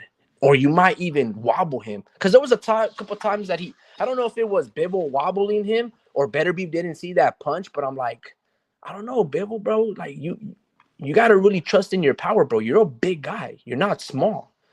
But then again, like Bivol would dominate 2 minutes and 30 seconds of each round, and then here's that little 30-second little spurts that Beterbiev would fight in, and you can see like the panic and the clinching and this bad body language from Bivol, where it's just like, damn, bro, like he's not. You're blocking all of these shots, and you're acting like he just hit you with the cleanest right hand over the top. It was so weird, but honestly, looking back at it, man, I had it like 8-4, 9-3 Bivol. Because that's how bad like Beterbiev looked to me. I was like, bro. And then the corner, after like the third or the fourth round, he walks to his corner, Beterbiev, and the trainer is like, bro, remember who you are. You got to start going to the body now. You're just always trying to end up upstairs. And you can see Beterbiev kind of like moping. I don't know if you guys saw that, or maybe I'm tripping. But I think Bivol needed to set his footing a little more when he got connected. And then with Beterbiev, he would get connected. It's just his chin was so durable. Like he'd even take a step back or left. And that to the judges looks good. It means you're taking his punches well. But if you look at his face, he looks kind of lost. He looks lost. And he's not doing anything with his hands, but he keeps coming forward, and so it's like pick your poison type of thing. Do you like it? Do you like the person that's moving back a little bit, making his activities a little better, but he's moving back a lot more? With Beterbiev, he's getting connected, but he ain't moving a budge, So it's a hard fight to judge.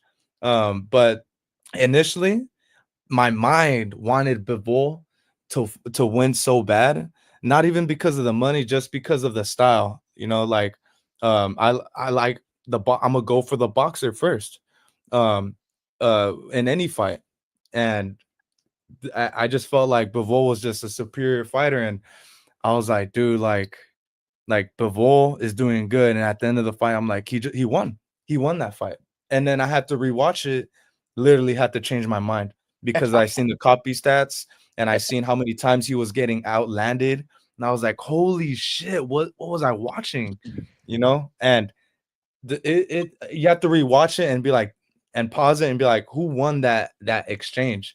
And sometimes you got to be there in person, and they'll do a slow-mo for you to show you one instance, and then you'll be like, damn, okay, Beterbiev probably ended up winning that exchange. He wins exchanges, but Bivol just used his legs. It's a hard fight to judge, honestly. It was tough, man, because a lot of these rounds were swing. But again, it's like Viv was dominating, 2 minutes and 30 seconds. But the last 30 seconds or 30 seconds into that fight, Beterbiev lands something pretty good. And I got to read a couple of these comments because I don't know where Speed went, man. But El Pachuco goes, man, the homie Ricky has something against Texas. So he's cheering for Madrimov. Ricky visited Dallas and was disappointed that he didn't see people riding horses. Like, come on, bro. We have cars and freeways. That's funny. The Mexican G goes, that would be a good Cinco de Mayo fight. He states that he's got Virgil by KO. Duarte versus Pitbull would be a great fight to watch. Yeah, man, that would be that would be like a boom boom Mancini type of fight where someone's ending up in the hospital because someone's getting brutally knocked out. With that type of amount of pressure and power and hellacious shots that Duarte and Pitbull throw, yeah, bro. So I think I would favor Duarte. I think he's more of a natural 135, 140 pounder. Pitbull, bro, go back down to 130, man. Yeah. El Pachuco goes, I had Beterbiev winning 8-4. Let's see what else did Munguia. I responded to that. You said Carmel. And then Vince reminds us Wednesday night at the Chicken Ranch Casino, G Squad presents some couple of fights, right? I think a kid from Salinas is also fighting there. Andrew Rodriguez, Superfly. He goes, glad that Pro Box is showcasing these local fighters and local productions. Yeah, man, that's very true. I like Gabe Flores. I feel very early on. I mean, the kid was only like 18, 17 years old when he got signed by Top Rank, and he was already having his professional debuts at that age. And this guy fought Alberto Venado, Abraham Novo. Like, the kid is like 23 years old. That's what's shocking to me. Like Gabriel Flores is like 23, 24 years old, and he's fighting all of these guys that I'm just like, damn, bro, that's tough matchmaking. You know, especially if you really Dude, look at like his fighting style, it's based off athleticism. So you can see that he's very chinny because he's getting hit by grown men. Now I feel like buying low right now on Gabriel Flores is like a great idea. If like Gabriel Flores was a stock, right? yeah. This would be a guy who has the potential to boom or be like a late bloomer at the age of 28, Yeah. 29 if he doesn't retire early. You know what I mean? Can I say something that will drop his stock lower though?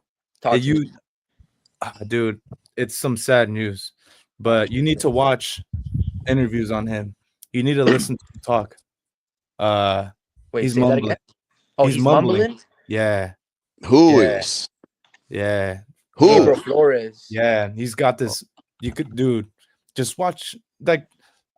He still has a chance, right? But you're just starting to see like, and it's not as bad as I'm trying to make it.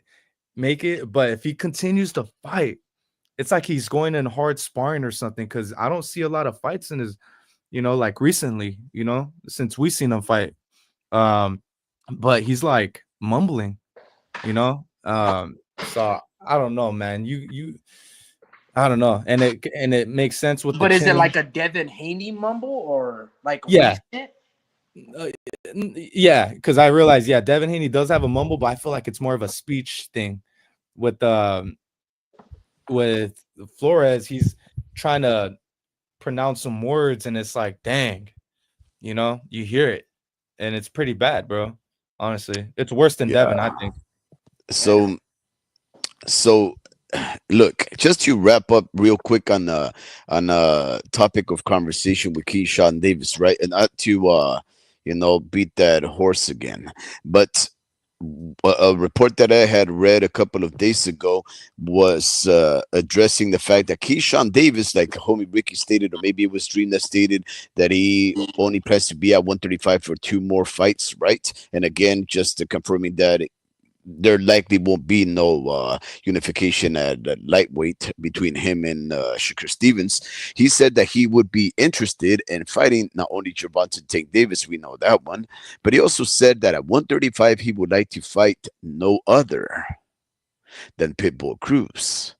He thinks he can bring Isaac Cruz back to 135, which is not really a bad idea, guys. I think Pitbull Cruz does not belong at 140, but he would like to fight Pitbull Cruz. What do you guys think about that? Because the one guy he never mentions, guys, even though we're talking about Keyshawn Davis becoming one of the most dominant, most aggressive, powerful fighters that I've seen, turning it around that quickly, the one fight that he never calls out, guys, guess who it is? Guess what name never runs through that man's lips? Zilly Zhang, No, Ajay Caballero, they're fighting this weekend. No, I'm just kidding. Go no, ahead. no, no. Andy Cruz. Oh, of course he'll never fight Andy Cruz, man. Dude, he But said he wanted to fight but, him. but here's No, the no, thing, no, no, no, though. no. He said he is gonna fight him. He said, I'm going to fight this morning. He said, I gotta fight him. I gotta fight him. He keeps screaming my name, but he's not ready yet. He said he's gotta build up his resume first, and then so that's not in sight. I heard the interview this morning, bro, live. See that's Yeah, I'm just that's saying. another thing though. Like even with that aspect, like bro, that's probably the biggest fight, Keyshawn, besides like an established name like Tank Davis for your personal career. Mhm. That Andy Cruz, because of the rivalry of the promotion that it could potentially build up, dude, or getting your lick back or revenge. That's redemption. You couldn't beat him in a 3-round fight, so show him how the grown men do it in the big leagues. And he's like ducking and dodging this dude, bro. It's the craziest. Yeah, but you know what, homie Ricky, it makes sense. In the case of Keyshawn Davis, he definitely should go for Pitbull Cruz first. If he can bring that guy down to lightweight, take that fight because he can beat that guy. He can beat that guy. He has so the physical advantages, right? Pitbull Cruz has some glaring flaws, and it's not really that he has glaring flaws.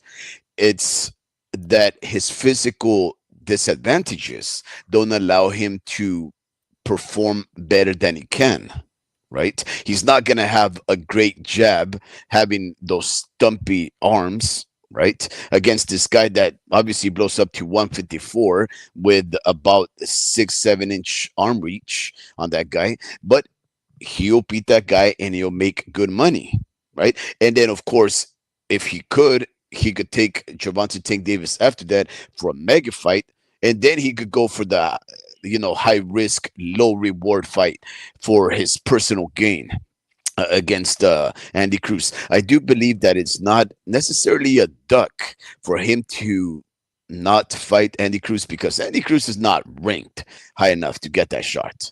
Andy Cruz has no more than 4 fights, if I'm not mistaken, maybe 5. But And he got just wobbled his last fight. yeah, and not only that, like for reals, there's bigger fish to fry out there. Why would he want to take that guy on who's already beaten him 4 times? So I don't think that fight's gonna happen. Not for his personal well-being, for his own satisfaction. Because man, if you're gonna lose to somebody, you're gonna lose to the guy that has you hook, line, and sinker for 4 fights, right? So I thought that was very interesting that he mentioned that. And He also had a count, 8 count on. I didn't know this until this morning. He had an 8 count on Andy Cruz in the Olympics, an 8 count, and he still lost. You know, so he can knock him out. He can knock out Andy Cruz. It was on national television. You know, so I didn't know that until this morning. guys, I know I didn't know this. that. I didn't know that until this morning, and I still was saying he's gonna knock him out without saying that.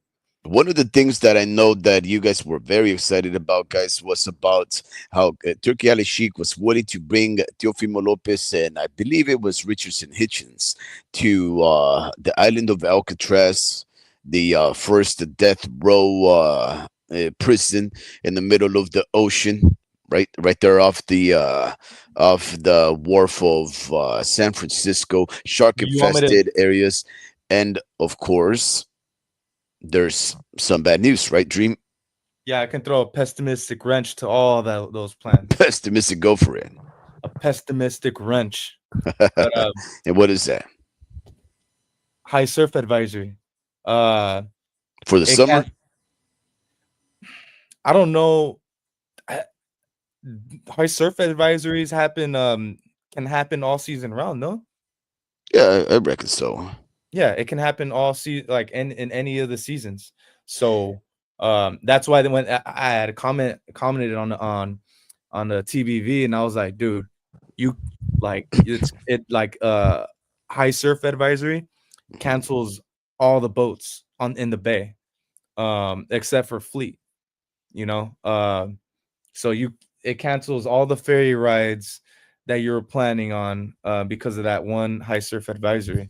And I guess it's they can forecast it, but I don't know. It's like the weather. I think they can only go out a couple of days or something like that. But like, think about the planning for that fight. Think about the amount of equipment and the setting up. I mean, that's probably nothing. You know, I'm just being really pessimistic. But the elephant is that's going over people's heads, and I'm just thinking about it, like, why isn't anyone like, they're making plans but they're not like actually planning for like plan B, or like, you know, it's like, dude, like, what's gonna happen, like maybe a good plan B would to relocate it at, and I'm not sure about the fees at the stadium, but AT&T Park where the Giants play. There's not a lot of buildings in that. I was even thinking the Palace of Fine Arts, but you know, they like to be in an island, you know. So that I like the San Francisco idea, but it's like, dude, there's other like spots in Alcatraz, maybe Treasure Island, where there's 2 bridges connecting them, you know, instead of a boat, you know. So Turkey's wild for this, man, but I hope it happens. You know, just because I like to see history. You know, I like to see this will definitely bring the sport of boxing up. You know, just Yeah. like, oh damn, in the Alcatraz. So, Yeah. what do you think about the high surfer advisory? You think it's something to worry about, or it's something kind I of like, haven't I haven't really heard about that. They are definitely legitimate concerns. Obviously, if there's risk to the ferries and other motor craft going over the waterways to get to Alcatraz, right? If it's going to lead to very incredible uh, logistic challenges that may Yeah. pose risk to people, yeah, I would think that they would forfeit that fight, Yep. right? But here's the thing, though. I haven't heard those rumors. I have heard, of course, obviously, that if there's a high wind advisory thing, that might make it hard for them to, and of course that's the contingency, right? We don't know how to forecast what the day will bring, right? So there would have to be some kind of a contingency plan. But we are talking about probably some of the most expensive tickets that you can think of to go to that event, because Alcatraz is not huge. It's not. Alcatraz is pretty big. It's pretty small, right? Yeah. So only the most elite, wealthiest of people will be able to go in there. Those guys can take a personal boat. They could pay Right. big fines to get there. They could fly them on Rich enough. helicopters. They could do all kinds of stuff. They'll be rich enough to risk. Like you're right. That probably like I didn't think about it that way. Maybe the people that go are so rich that it's actually like not a problem because compared to regular fans, it's like for example, Tank canceling his fight. It's like, Hmm. dude, that dude wasted so much of people's money. It made people actually like turn on him a little bit, you know. Um, Just a when you little got bit. a lot of it, but we know with all the millionaires, it's gonna be like, oh, just stay another day. Yeah, no big deal. You know, Yeah. um, just make a couple phone calls. I don't know, but yeah, you're probably right. So they probably so wealthy that they can be like, oh, we're gonna wait 24 hours. You guys good? We're good. I'm rich. Yeah. Yeah, whatever. Right. So Yeah. here's the thing. You know who is against that idea of Who? fighting in Alcatraz? Hmm. You're not gonna believe it. Who? Richardson Hitchens. Well, and this and I don't, before you say why, we're talking about East Coast fighters. Never been a like like it's gonna be like I hope they learn their lesson too though. If they make it happen because look what happened. I know Turkey didn't make this happen, but look what happened to Ryan and Devin when they fought at in the East Coast. Like, what the hell did that do for us? We're watching that on TV. Like, thanks, Devin. Like, you guys are both from California, but decided to like go away from your fan base. Doesn't make no sense. And that's why I liked Tio. I mean, I didn't like Tio initially, but then Barbosa it relieves it. You got a California fighter at least. East Coasters think California is California until they find out how big California is. It's like, damn, there's a NorCal and a SoCal. Damn, So That it's is like, true, I guess. you know, so they see it as that. But us from California, we're like I can still be picking and be like, but he's from LA though, So but I guess I can meet them halfway and say, okay, I'll take that fight. It's a California fighter, but it just doesn't make no sense having an East Coaster fight, especially two East Coasters fighting in Alcatraz. That That's exactly that's this is a exactly the reasoning behind the Hitchens. He says yeah. that that fight belongs in New York because they are two New I York don't blokes, right? I don't But here's the understand why. thing. Well, here's the thing, Dream. It's not necessarily that it has to take place in New York. The only reason that fight would even need to take place in New York is because maybe the fan bases would go over there and present a lively ambiance where everybody's getting all crazy. They fill up the venue. They gotta sell the most tickets. In other words, to secure a successful event. But again, we're talking about taking it to Alcatraz, which is that one. It's going to be a logistic nightmare. That's going to be very expensive. So whether it's East Coast, West Coast, nobody besides the wealthiest, most privileged individuals are going to get there. So it doesn't matter where that fight takes place. If it takes place in Alcatraz, if it takes place in the moon, it's not going to be for the people that Right. live in the moon. It's not going to be for the people that live in San Francisco. It's going to be for the wealthiest, most privileged, lucky individuals that can get themselves secured an entry into it. So it And has this, nothing to do with the East Coast. In fact, it has everything to do with the appearance, right? yeah, how it looks The on aesthetically on exact TV. there you go. It's all about the impressions, the optics of it. Yeah, What does it look like to see two incredible young fighters fight in a historic venue where people have died and people promise that it's haunted? How incredible is it to know that the but sport of boxing is being elevated to a level where now you can bring in history from all over the world you're and reading a present it in book, the venue of art and battle.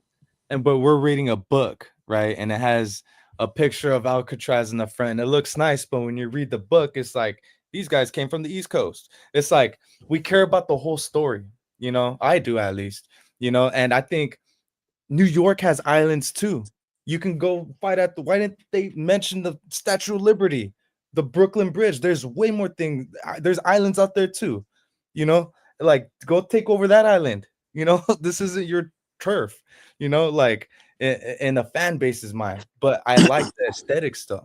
You know, I want to read a Yeah, book and say Devin Haney used to go to the Boys and Girls Club in San Francisco. Now he's up just 20 miles up the road fighting in this island historic, you know, like just the story of that, you know. And that's we needed to make sense in that way. um but I'll take it, you know, I'll well, take it. here's the thing. The it, one of the biggest, most incredible fights that has ever taken place in the sport of boxing was between Smoking Joe Frazier and Muhammad Ali. They Do you fought know there? where that do you know where that fight took place in? Where? Have Wait, you ever which fight? heard of uh, Smoking Joe Frazier and Muhammad Ali? Oh, Philippines, right? Exactly. Yeah, Are any of those guys from the yeah, Philippines? yeah, it's crazy. So it's like the biggest of fights. When these types of fights were taking place between some of the biggest names in the sport, what these promoters, these managers were actually doing is they were thinking bigger than the locations that people expected him to fight and in. They and to wanted them to fight all over the world. They wanted to spread the joy of being a boxing fan to everybody. Imagine how many Filipinos yeah, showed up there. That they were looking at some huge 6 foot five, beautiful black and and, dark men fighting each other violently, knocking out Muhammad Ali. Imagine that. Maybe half of the venue was packed with Pinoys, and everybody else, some of the richest individuals out there, or maybe not even the richest, maybe just hardcore boxing fans like you and I that said, you know what, you only live once, and I'm going to the Philippines. and there's been presidents, right? There, if you look at what happened during the pandemic, UFC had an island, right? And there was a it was a bubble. No one was allowed to be, um, you know, and like just the workers, really, like the refs and the corners. But there's precedents, right? And it's actually proven to be exclusivity is actually can actually be a good thing. You know, it can actually bring more attention to the sport. So that's one precedence that they can look at and shoot. If this goes well and they actually manage to work around the parameters of, you know, what I just said with the ferry, and they got that stuff on lock, regardless of high surf advisor and any of that, and they can work through all that, maybe it can be like a permanent thing, you know. And it's like that's where only like contenders or like champions fight at, you know. Like so it can be like, you know how like they win the Super Bowl and they go like, oh, I'm going to Disneyland, you know. And when they win a intern belt, they're like, I'm going to Alcatraz. I'm Bro, nah, I don't know, bro, never mind. you just had an incredible idea. When Turkey Ali Sheik can bring, my goodness, bro, you guys just say some stuff inadvertently, right? Like, okay, Turkey Ali Sheik in the Ring magazine, they said we want to hold the fight in and the pyramids of Mexico. We want to have a fight in Alcatraz. Where would you like to see a fight, Imagine the bro? IBF would be here, the WBC fights at Alcatraz, the WBO fights there, you know, and if it's a unification fight, Vegas. I don't know. But yeah, you know, that I don't know, it's just an idea. They're not gonna. No, in Disneyland. No. What are you talking We about? got it. Those- We're talking about eighth wonders though of the and Alcatraz isn't an eighth wonder. My bad, not an eighth wonder. More like historic like places, bro. Like think about it. Alcatraz is really the only island with the that used to have a prison on it in the United States, right? Or am I wrong? well, it was So Death Row. That's where I think oh Al Capone ended in. oh yeah, yeah, but dude, they had like immigrants, didn't they? Or like more than just America's most wanted, like the world's most wanted people in that prison, no? Yeah, yeah, of Yeah, course. yeah, people who weren't even a part of the country, that were like, threats to the freaking world and shit were locked up in there. You know And where I would love to no one's watch a ever boxing fight? where In Cuba. that's already happened, no? Mm, And where? I haven't seen it. I mean, But where? but like I don't. There's not like a picture online where I say like, oh, it's Cuba. It's Cuba. Like I wouldn't be able to like if you show me a picture of the most of a landmark in Cuba, I wouldn't know that would be Cuba. You know. So it's like, give me a landmark. Give me something Well, I I can don't know. I I don't can know. look I don't at know a nothing about Cuba. That's why I'd like to look at it. uh well, yeah, no, dude, like it literally like you said, it has to be like as like old. It has to be an old historic building or like historic place. Like he said, the pyramids, in Mhm, Egypt, and he's talking mhm. that like that deep. It's like, dude, you're kind of interfering with some people's religion a little bit. No, but yeah, yeah, I thought that was perfect, bro. I was like, dude, that's great. I was surprised he didn't say the Statue of Liberty, you know. Look, So man. Oh my God. You know what? Let's read a couple of these. A couple of these messages, man. Man, these guys are a lively bunch today. Richard Torres finally, Mr. Vince Vargas says, is stepping up to fight another top rank heavyweight, Guido Vianello. That is actually a very good fight, Dream. Richard Torres is a terror. If I'm not mistaken, Guido may only have one loss. If I'm not mistaken, he's an Italian, very good fighter. They're going to be fighting on April the 5th. I really do think that's one of those fights where at least it's proven the homie Ricky Wrong that is going to be a very good competitive fight for a top ranked fighter, right? And the Mexican G says, "Man, I even forgot Richard Torres existed." Wow.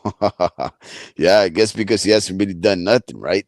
Just beating a couple of run of the mill Mexicans. It really, but that's the thing though. These run of the mill Mexicans, Mexican G that Richard Torres is fighting have the same or better records than Richard Torres. It's just that Richard Torres is just so much more dominant, right? I mean, he's able to take out these guys in 2, 3 rounds, right? Let's see, the Mexican G. So, according to the rules of internet streets, I gave Richard his first L. Okay. Ferris, I've always been in San Francisco. That's why I'm never going to San Francisco. You know what? The Mexican, yeah. Okay. If you know where to go, I think, right? If you know where to go, you can have a good time in San Francisco. But just watch where you step. Because you can step on human shit at any given moment, bro. Like I don't know if it's still there, but remember, like I don't about know if that three piece of years. shit's still there. Well, yeah. Well, remember, Dream, a few years ago during the pandemic, where they made an app so that people would report and document where human shit was found. I So didn't know the that. city, yeah, the city of San Francisco has an app where you can report where there's human shit, so they can go and pick it up. It's ridiculous.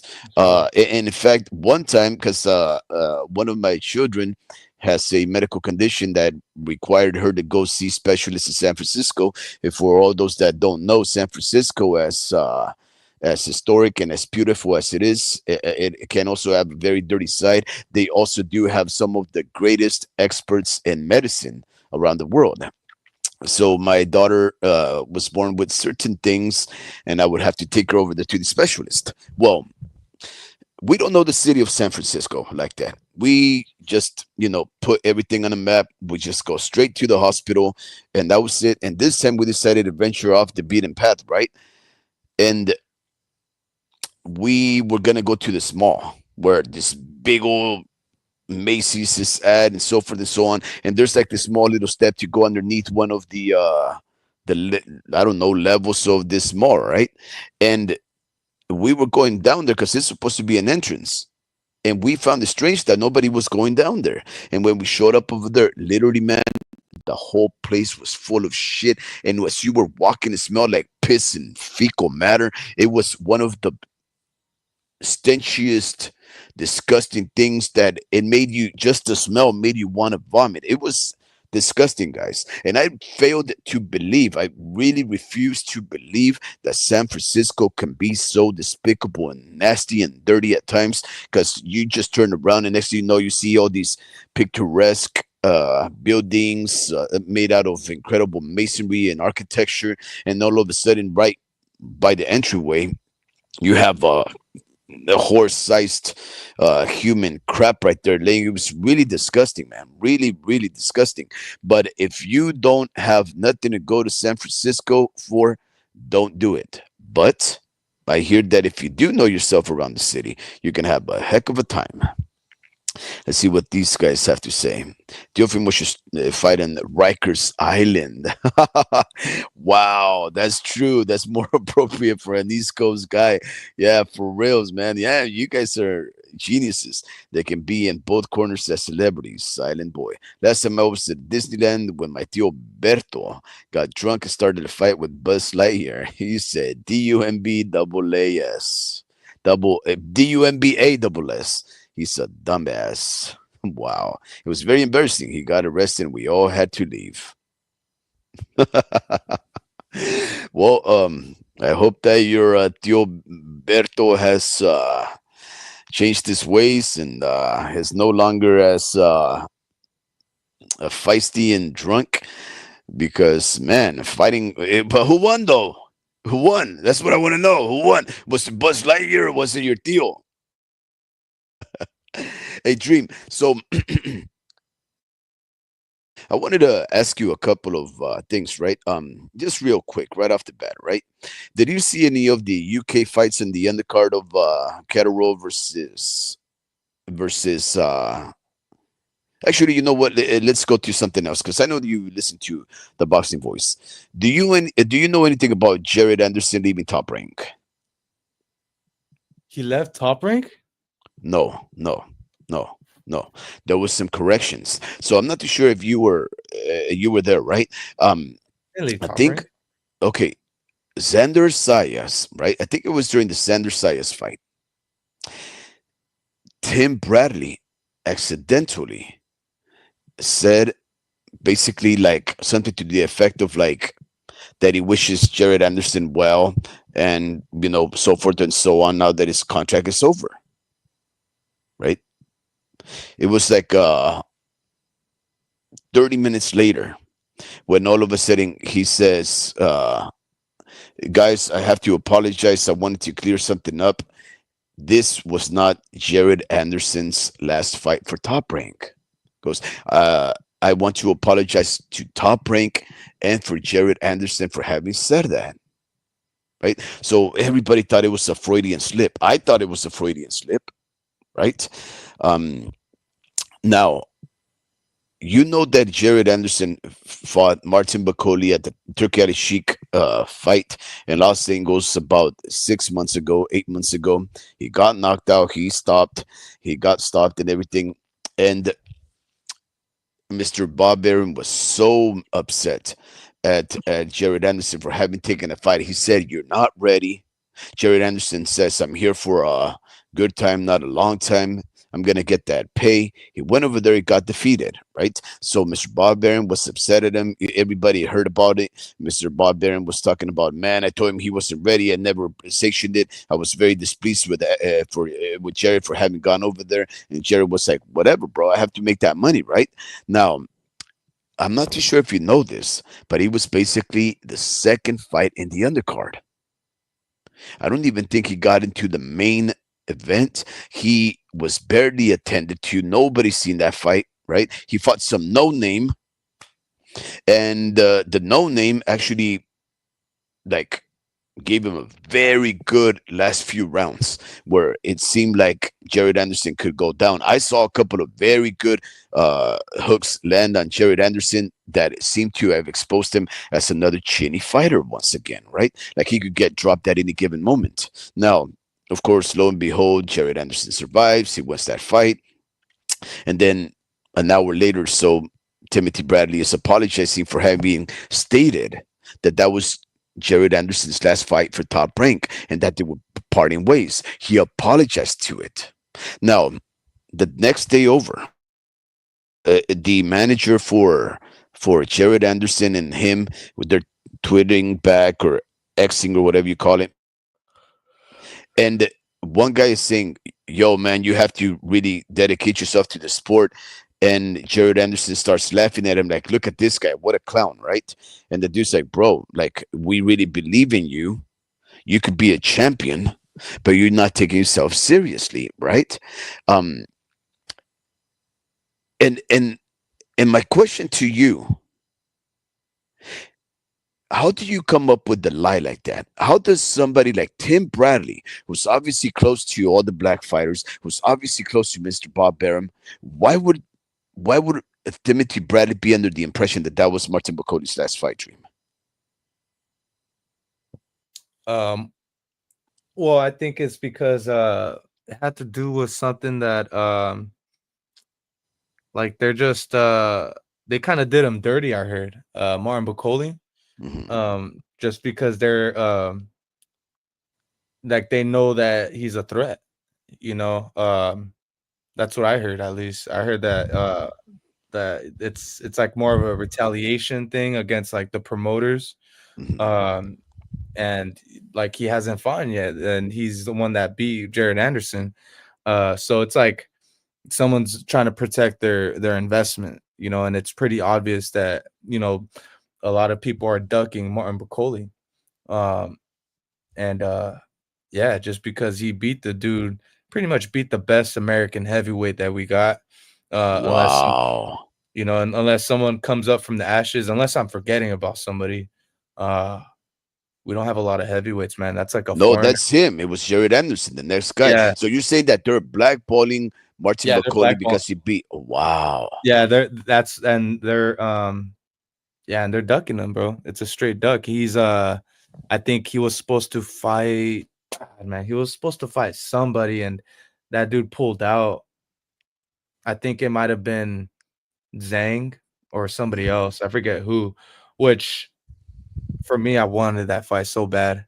I wanted that fight, Zhang versus Bukoli, and this is another one of those aesthetically pleasing fights from a you know, from a measure, like from their extremity, like how tall they are, how much they weigh, like it looks good aesthetically, and on top of that, I Mhm. wanted this fight like in their countries. I wanted Mhm. this fight in either in Africa or in China. You know, change up the scenery. That was one of those fights that they could have capitalized. And you know, you got two guys that are dominant in their divisions, and they're from two different parts of the continent, you know, of the world. I guess, you know, two different continents, and they both. I mean, Zhang is a draw in China. You know, Mhm. he's like the biggest fighter there. You know, that they and the best fighter that they got. So for me, Bacoli was really that dude, maybe the best fighter in Africa, bro, in his country. Yup. Um, so yeah, that would have been a really good fight. But that's what he's saying. That's what Tim Bradley's saying. He's saying that um it's a duck. Make it make sense. Why hasn't this guy gone scheduled a fight against a top contender like a Mhm. Yigit, um, you know, or like a Joseph Parker, or you had all these guys that they could have fought, and then they decide to match them up against each other. As far as Joseph Parker and Dubois, that could have been Bucoli's um opponents right there. You know, um, so for me, it's like you got two guys that are coming off of wins fighting each other, but you have one that has been waiting longer for a fight.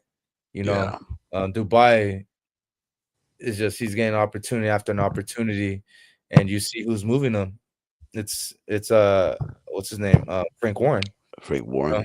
So they're gonna protect their assets, man. And Yeah, no, that makes sense on why Martin is not getting fights, right? But I was meaning more like Jared Anderson. Like, why was Timothy Bradley under the impression that that was Jared Anderson's last fight? Here's the thing, right? As Mr. Vince Vargas is stating, right? Anderson looked very bad. on his last He, fight, yeah, this past Friday. I oh don't yeah, think he you've didn't knock seen him it. out. He didn't knock Uh, him out. He was supposed to knock him out. Yeah, he was supposed to knock him out. He ended up going the distance. He got hurt a couple of times towards the latter half of the fight, and everybody was very critical of him. Right? I mean, I think. Let me see. I'm trying to read it, Mr. Vince Vargas. He stated something right here. Uh, I can tell you man, more. So okay, you're talking about that. So Jared Anderson was asked questions about the fight, and he says this. He says, um, and as a betting man, I had everyone getting knocked out, and I was right, except for Jared Anderson. And the evidence was there, bro. He looked not lethargic. He looked like his head wasn't in the game. hmm He looked like Let's go through the motions. and uh and they asked him what are your expectations in this fight, and he says, I'm just doing my job.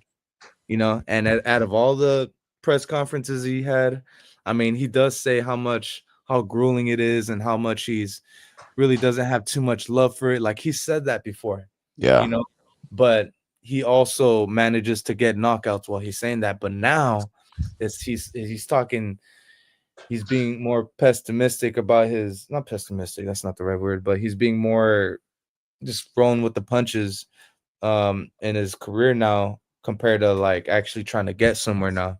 So like, in as far as how he envisions himself as a champion, and he's just thrown with the punches, and it's like those things that he's saying, it's like, okay, dude, just get the knockout, and he doesn't get the knockout.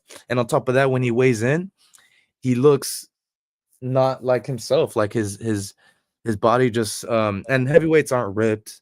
It just looks like he's not himself.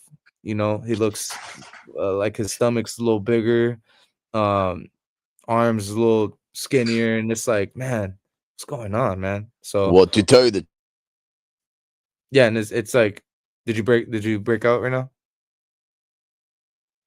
He did. now, maybe maybe you're right. Maybe his arms look skinny, but the rest of his body was carrying that weight, that extra weight. He walked in weighing his heaviest. Mm. He looked very flat Yeah, it and could he be on his stomach. underperformed. Yeah. Yeah, he looked very flat. He underperformed. Um, and like Mr. Vince Vargas stated right here, he says he looked terrible. Body language was very bad. Right? Here's the thing. Yeah. Bruce Trampler, who's the matchmaker for Top Rank, this is what he was quoted as saying on X, right? Uh, he stated, "If Anderson doesn't want it, he ain't gonna get it." Today, it looked like all the people at Top Rank worked harder for him than he worked for himself. Yeah. Right now, this was Jared Anderson's respond, or whoever handles his media. He put three teary-eyed laughing emojis and the words, "This is hilarious." And then right after that, Bruce responds again, "Hilarious." He said, "Nobody's laughing. You can be world champ if you truly want it. Sad if you don't realize your potential and give it your best effort. But that's up to you, champ. We still love you." But the, Right? That's what Tim Bradley's probably talking about right there, and it's like, dude, it, it's like No, so so my this boss. was a few days after. This what took place. This was This probably like that it happened on look, Saturday. On but the this isn't. live broadcast, Tim Bradley said, and he apologized for indicating that this was Jared Anderson's last fight. Now, here's the thing, Dream. Okay, let's just say that I'm Mr. Bob Arum, right? And then there's this performance. I can to try to motivate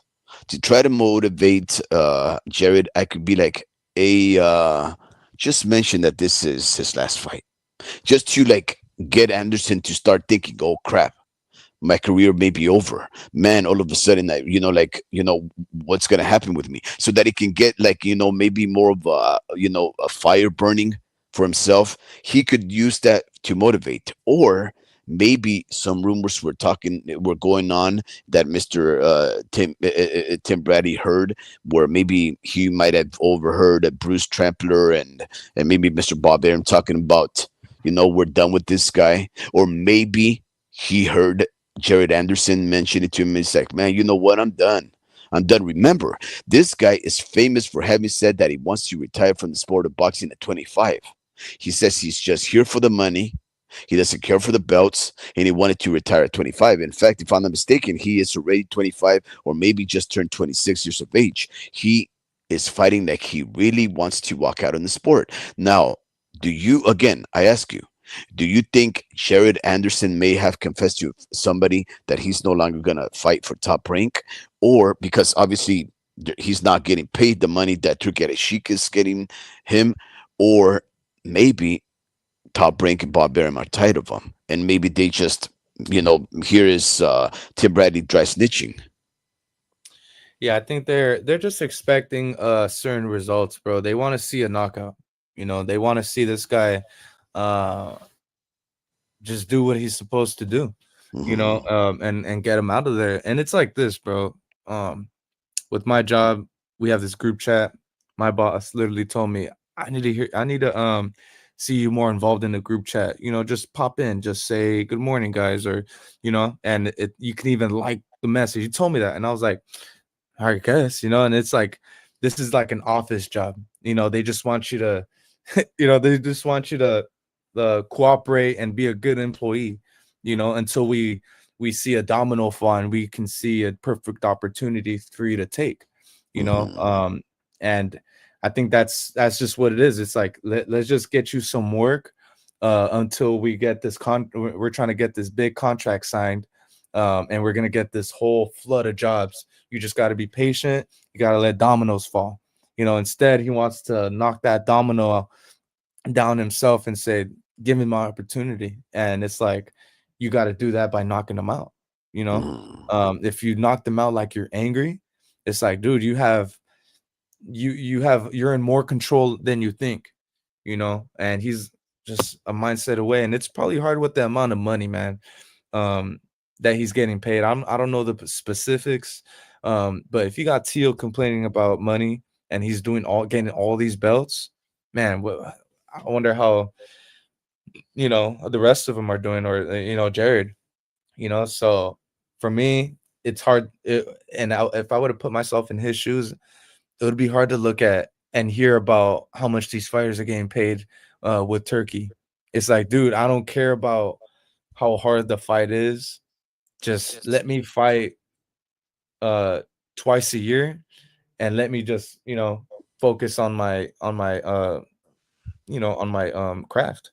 But Mhm. obviously inactivity kills, Mhm. and Top Rank believes in that old fashioned of way of thinking, which always works. Inactivity is really everyone's weakness. um Mhm. so I think they're just trying to keep him busy. And for him, I don't know how long he's been doing this, been at fighting at this level, but it's hard, bro. Usually you expect to be pro for 4 or 5 years, and then start talking about making big money. Yeah. And then you're like, nah, was this worth the head beating when I can get a higher paying job with this job that I have right now, and move up, and without a headache, without going through all this shit. You know, Mhm. I'll make I'll make just what I make that in 2 years working. You know, so I don't know. I'm not saying these fighters are getting paid like little bits and like pennies and stuff, but No, um, he's getting paid good, he's getting especially paid good. for the level of competition that Jared Anderson was being presented with at Top Rank. He was getting paid pretty good. Yeah, and I Um, wonder what the numbers were with him and Bacoli because that must have been like too irresistible, you know. yeah, So it's just that Turkey gives Turkey out here handing out upset losses, you know. yeah, And yeah. so It's a risk. that's It's the a thing. risk. I mean, you're gonna get paid the most, but you're gonna fight the hardest, right? That's the name of the game for him. Hmm. So it turns out that the Mexican Chief's uncle actually whooped Buzz Lightyear. He says, "My uncle boxed in his younger days. He was a decent fighter, not good enough to make a career out of it, but he was okay. My uncle whooped Buzz Lightyear's ass." That's hilarious, man. Um, Vince Vargas says Bradley spilled the beans. Top Rank is done with him, and he knows it. Yep, I agree. And he also mentions that Nico Ali Walsh looked horrible as well. Did you see Nico Ali take another loss to I can't even remember the Mexican's name, but he lost, and it was a very good fight. It was, you know, see, here's the thing, Dream.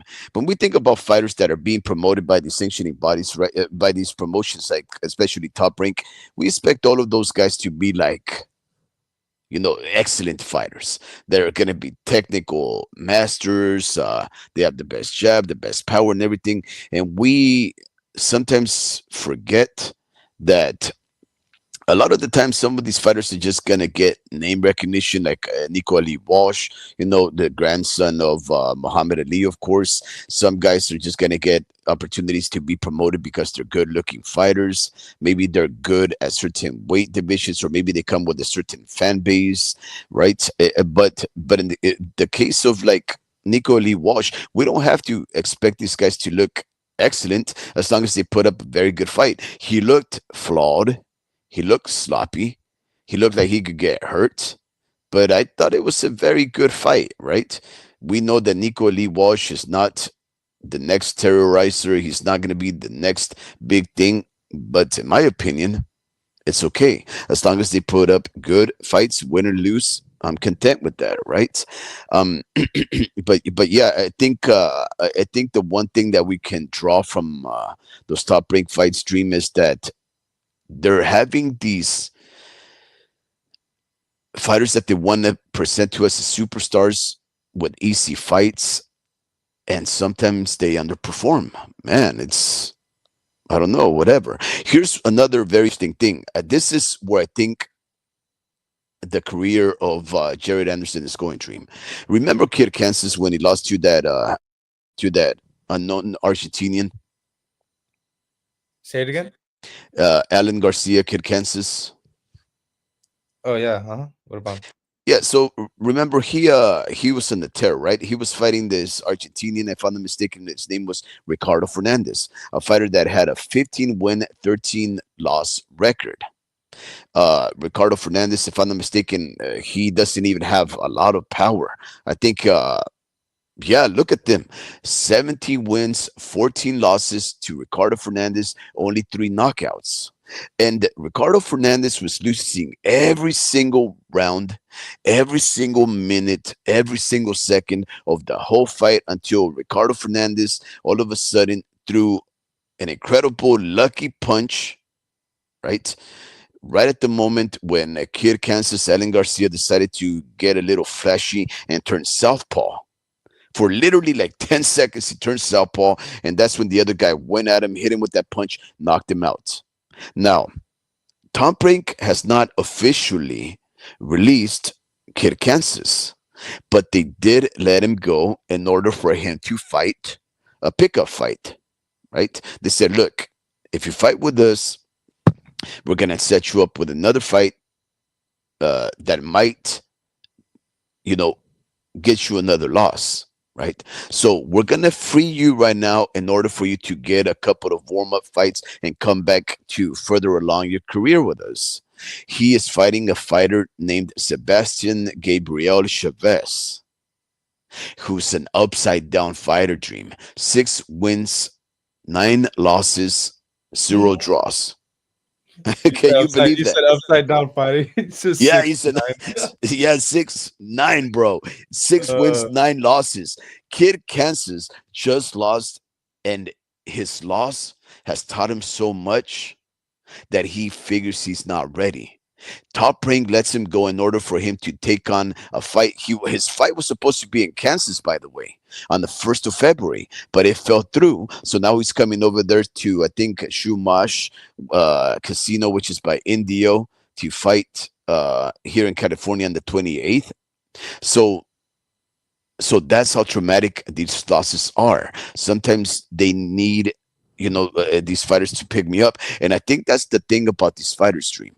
They're being placed in these situations where they're meant to win, and when it all goes haywire, they can no longer trust the process or trust themselves, and they start questioning themselves. I think Jared Anderson is likely gonna go through a situation like that. They're gonna let him go for him to pursue a fight, maybe in Ohio, Cleveland or wherever he's from, make his own bones about it, and then come back if and when he decides to correct his flaws and fight with vigor. But here's the thing, Dream. I don't think Jared wants to fight anymore. I think he wants out of the sport. I think he's looking for one big payday. Unfortunately, I don't think that fight this past Friday is going to open up doors. I don't think Turkey Alishik is just going to come on knocking and showering him with millions. I think Jared Anderson's career is going to be over quicker than we think, man. it's all a mentality thing, man. You just it's his mentality represents that, Mhm. because you're literally like one step like one mindset away, you Mhm. know. You all the work you do is inside the gym, you know. Honestly, you just have to have just the more patience, I guess. It sounds cliche, but it's like, dude, you gotta do things like with Tio. Um, he's playing hardball, but he's also taking fights. He's Mhm. also trying to make fights happen, and he knows he's under contract, but once he's free, he'll really become who he wants, or in his head who he thinks he's gonna be. Mhm. You just have to go with the motion, like fighting the dudes like even though we think that he did a really good job, what's his name? Claggett, take those types of fights. Those are still dangerous fights. You know, they're winnable fights, but you just have to roll with the punches and then boom, get that turkey back. Because that's why I like Turkey, because he should give these fighters like way more hope now. It's like, dude, you can change your life if you hit up Turkey. Mhm. If you feel like you're at that level, you can literally change your life by hitting up Turkey. Like, he is one of the best things that happened to boxing. He's just handing out paychecks, changing lives. So that, for me, if I would be with Top Rank, I'd be like, dude, I just got to get through this contract, and then I'm off to the races. Yeah. I'm making real money. Like, Jared Anderson should be looking at these things. It's just um with Bob Arum, he looks at Jared as a solid investment, as an investment that returns on ROI, and they see him as as the best heavyweight in America, and that's sellable in itself. But you can't be what he's doing. He's pretty much oppressing him in a sense. You're oppressing Jared Anderson, um and you're keeping him away from his actual potential. You What? got You mean his financial potential? I think Jared Anderson is really money motivated. That's the thing. Yeah.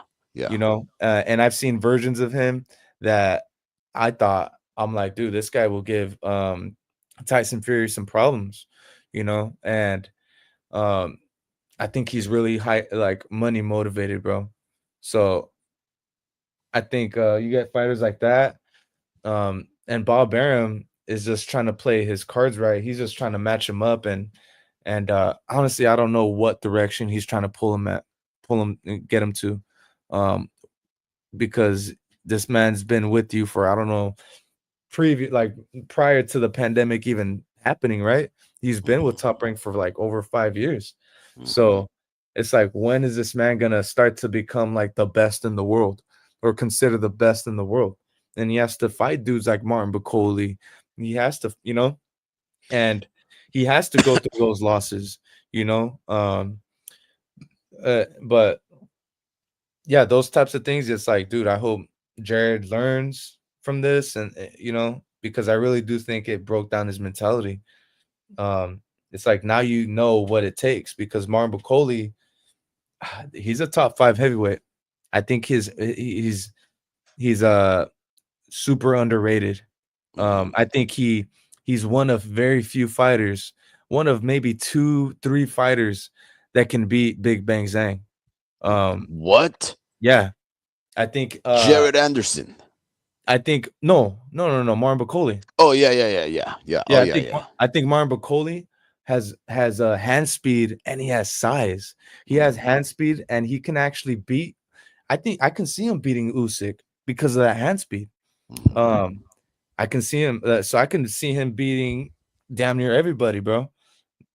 So that's the thing with heavyweights. Martin Bacoli he already has an L.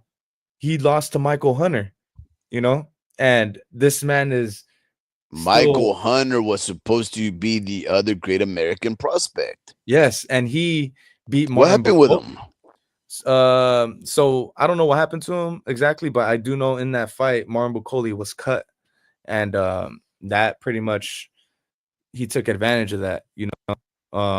But Michael Hunter is fighting um again pretty soon. I seen his name floating around somewhere. I forget where, but yeah, he's still active. Um, but Martin Bacoli was about to beat him. He was about to knock him out, and then he got cut. So you got dudes like that. I And then didn't you got see that fight. the Guidos, Guido Vianney or Guido or That's whatever his gonna be a name is. good fight. Yeah, Um, that's another problem right there. yeah. So I think he's just got to get in the ring with these guys. Um, and his fans are naturally like gravitating towards him, Jared Anderson. So Yeah. I don't know, man. It's a hard one, because he's in a weight class that's like dangerous. One punch changes everything, but you can Mhm. also but one fight, you can't let one fight change everything. He literally just lost once. And you got the dude that got knocked out, or not knocked out, but he lost by knockout to Michael Hunter. Um, I think it was like a stoppage, because of the cut. But he got the same type of record as you, and he's making the most out of it. You know, Yeah. you're I don't know. It's just I'm telling you, it's just a mindset. It's just a mindset. That's it. It's just going Yeah. harder. Mr. Vince Vargas says Anderson makes Torres Jr. look like a saint, humble giant. Torres is not money hungry. You can tell, student of the game. You know, we're gonna wrap it up in the right now, Dream. But let me ask you something. This is how I know. This is how I know if you could answer this question, Mr. Vince Vargas, or anybody out there that's seen the build up. I mean, the walk in, the entrance of Jared Anderson, we'll know if this is over, if he came out in a costume or not, right? Jared Anderson, his walkout costumes have been Batman, a prisoner, the Grinch. He's been Chucky, the killer doll, and he's been Pimp, walking out with the Pete coat and fur, right? He's walked out as a chef, and he's also walked out as a Patriots fighter, as a Patriots football linebacker, right? This is this is Jared Anderson, and I'm trying to look for his entrance into the ring this past Friday. And I don't know if he wore a costume or not. If he didn't wear a costume or not, that means he doesn't care about performing for the people. He doesn't care about drawing more eyes to the one shtick of his, right? Which is he walks out there dressed as something, Freddy Krueger or whatever. Does anybody know if he walked out dressed up in anything? Because if he didn't, I assure you, he doesn't care about the sport and he wants out. And he's going to walk out of the sport pretty soon, guys. Yeah, and he's like, it's funny because before one of his fights, they had a like a trailer, I guess. No, it was just a quick little training session with him and Roy Jones Jr. And you remember he was complaining and all that. It's like they weren't like the camera crew probably weren't expecting that. They probably were expecting a session of two guys, you know, exchanging like knowledge, and it's really just Roy giving him knowledge though. But Roy probably wasn't expecting that. He was probably expecting like on how he can improve as a fighter. But I guess that ties to him improving as a fighter, the mental, right? And he was like, oh, but you gotta have it up here, and he's like, but I don't want it, it's just like it's like a What? whiny. Jared Anderson was acting like that? In a set, like I'm exaggerating slightly, but yes, he was saying like he was like, but it's hard, like kind of like a kid a little bit. He was like, Oh, oh wow. man, it's hard. Like, watch it, bro. I'm not exaggerating. It was in that, and like, and he was like, it was like a complaining. It's like, but you gotta have it up here. He goes, but it's hard. He goes, it's too late. You're already here. That's what Roy was telling him. He goes, Yeah. you remember that? And he was like, it's Yeah, too yeah, late. yeah. He goes, oh, it's too late though. You're already here. You can't stop now. You can't stop. Like you've gotten this far to think like this type of thing. And he was like, it's too late. That's what Roy's telling him.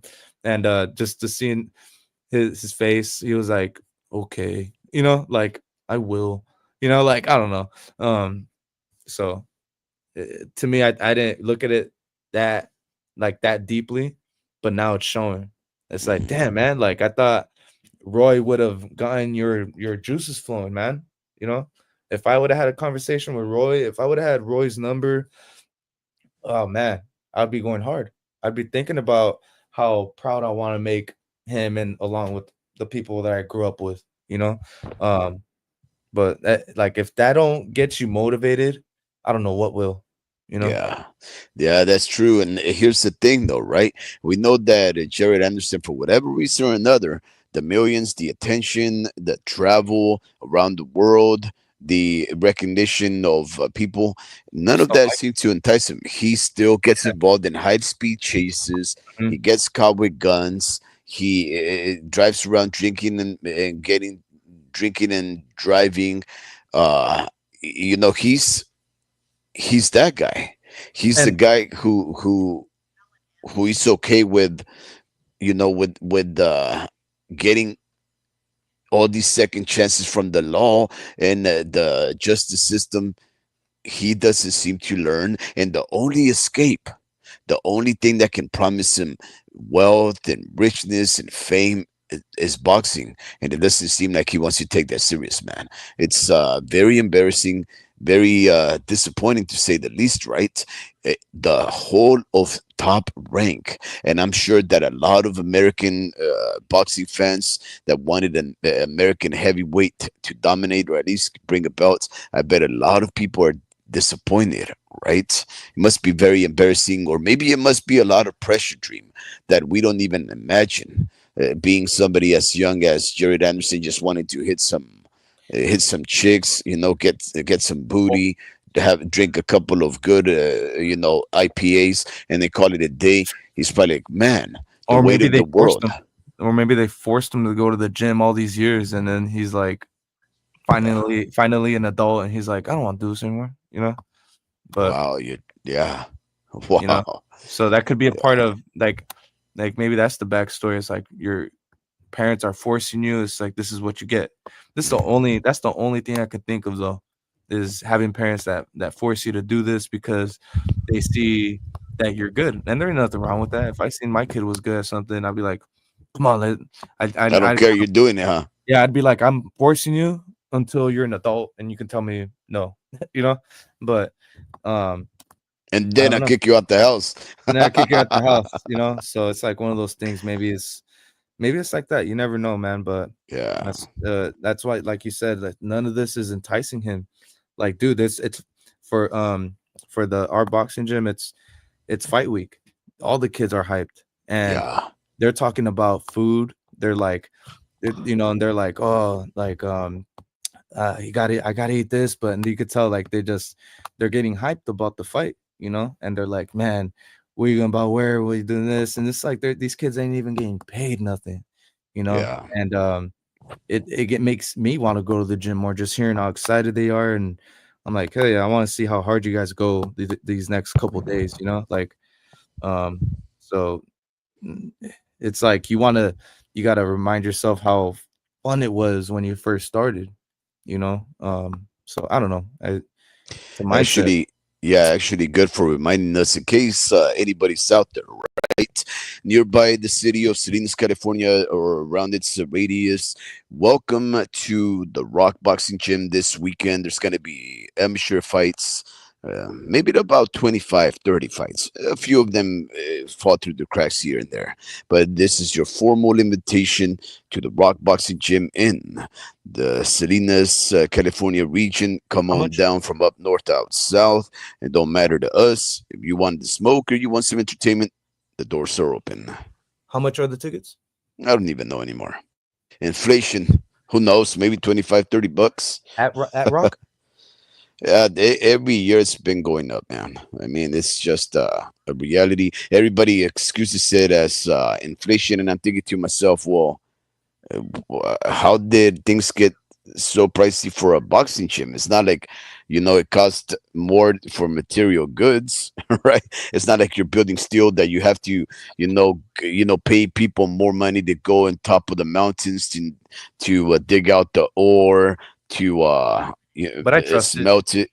Yeah, well, I mean, for entertainment, of course, I don't But no, mind supporting the kids. I trust the reasoning behind it, and it's like I know that they're not trying to. Everything's just to be feasible.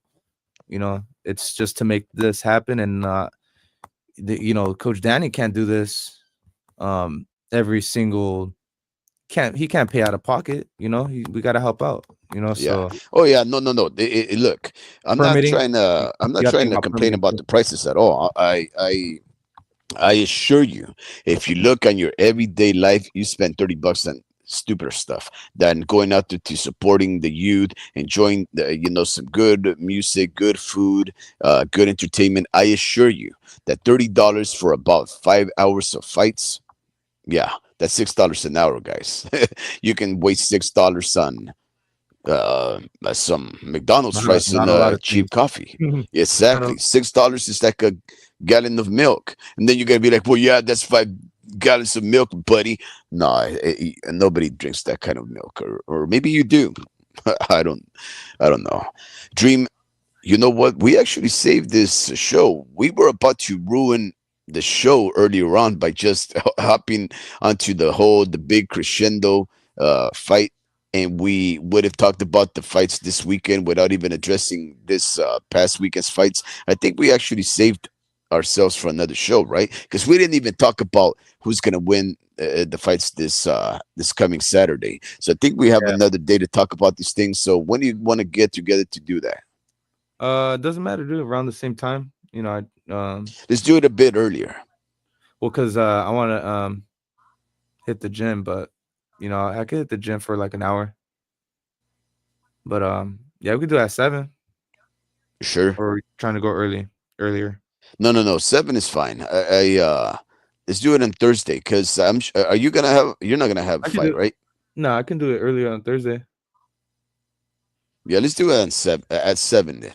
Let's talk about the fights. Let me do a couple of research on the odds, on what people say. I want to catch up on a couple of news, and maybe I'll convince the screaming madman to make a short or so, bring him out of his little vacation or whatever. Yeah, okay, because he's been out the loop a little bit. Nah, Yeah, well, he comes in here and there, and what are you gonna do? He's sold, right? He's sold and yeah, cranky and whatever. That's on him.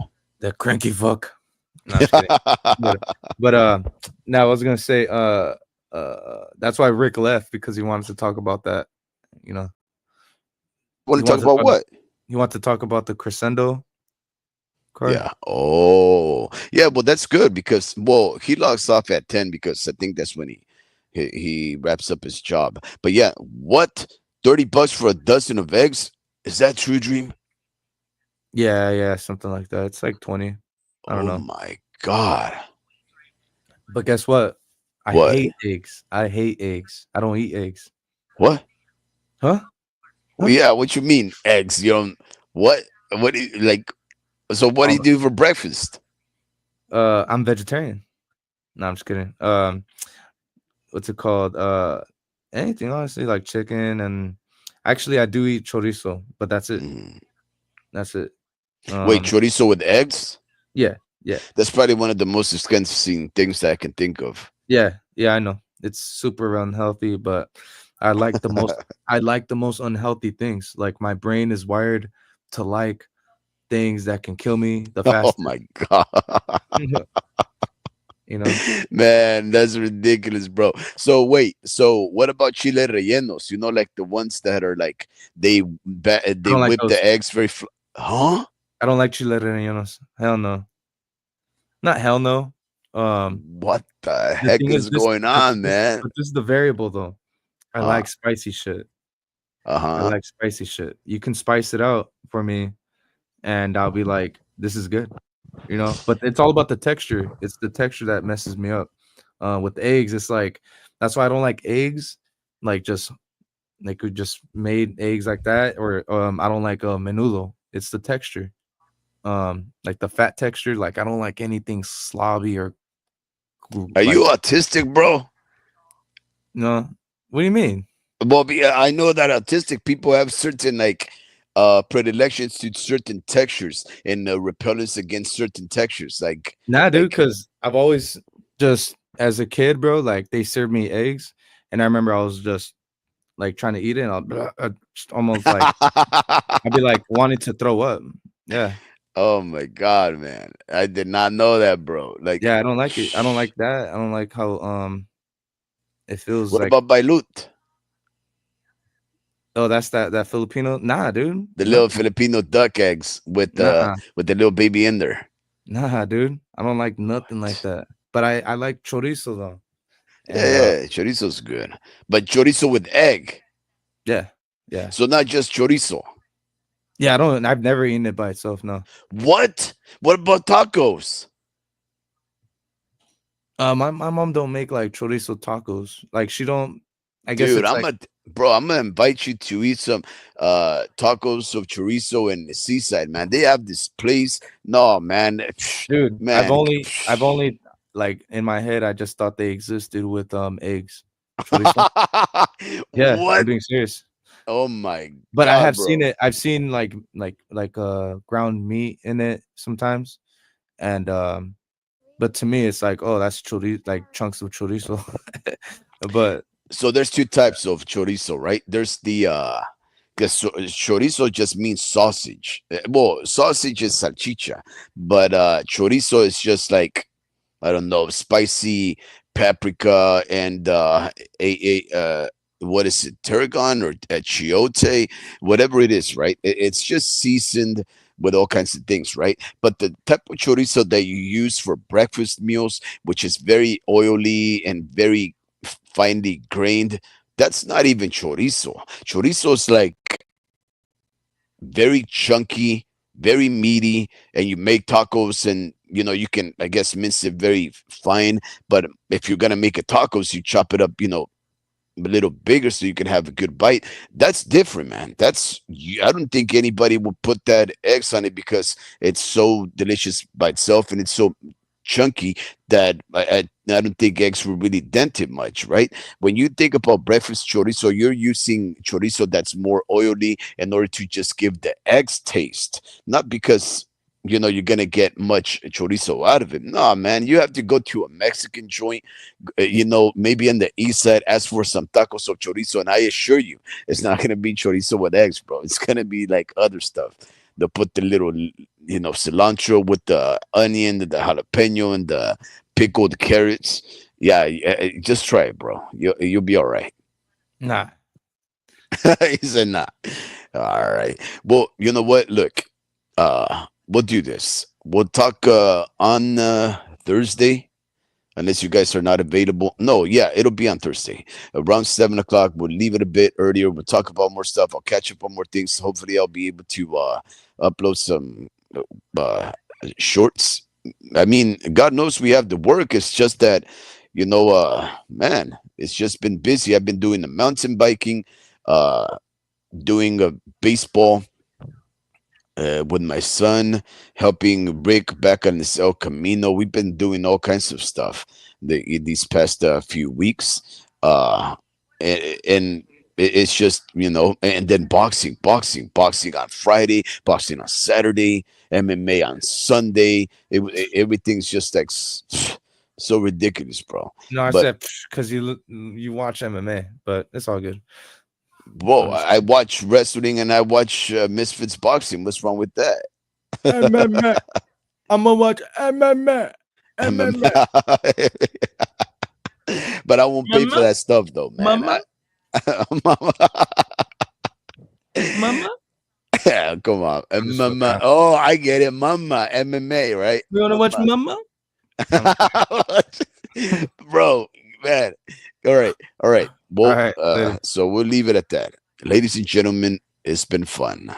For the homie Ricky, Dream 123, and your interlocutor and fellow space traveler, Warp Speed. I do hope you've been doing well of health and that you are sane of mind. All right, man. Peace. I gotta go Peace. now. We will be gathering again, like I just mentioned, on Thursday, like around 7 o'clock, maybe a little bit earlier, right? This was just like a last minute kind of a thing, so I apologize if it showed that it was last minute, but hopefully next time we'll be a little more better prepared, guys. Really, I promise that we will. So again, hopefully you've been well of health, sane of mind. Keep your noses clean. Walk up to the ones that love you and tell them thank you. For the ones that you love, tell them I love you. Breathe deeply and enjoy life. Open up your eyes and see the beauty all around you. Take time to enjoy the little moments, ladies and gentlemen. I bid you adieu.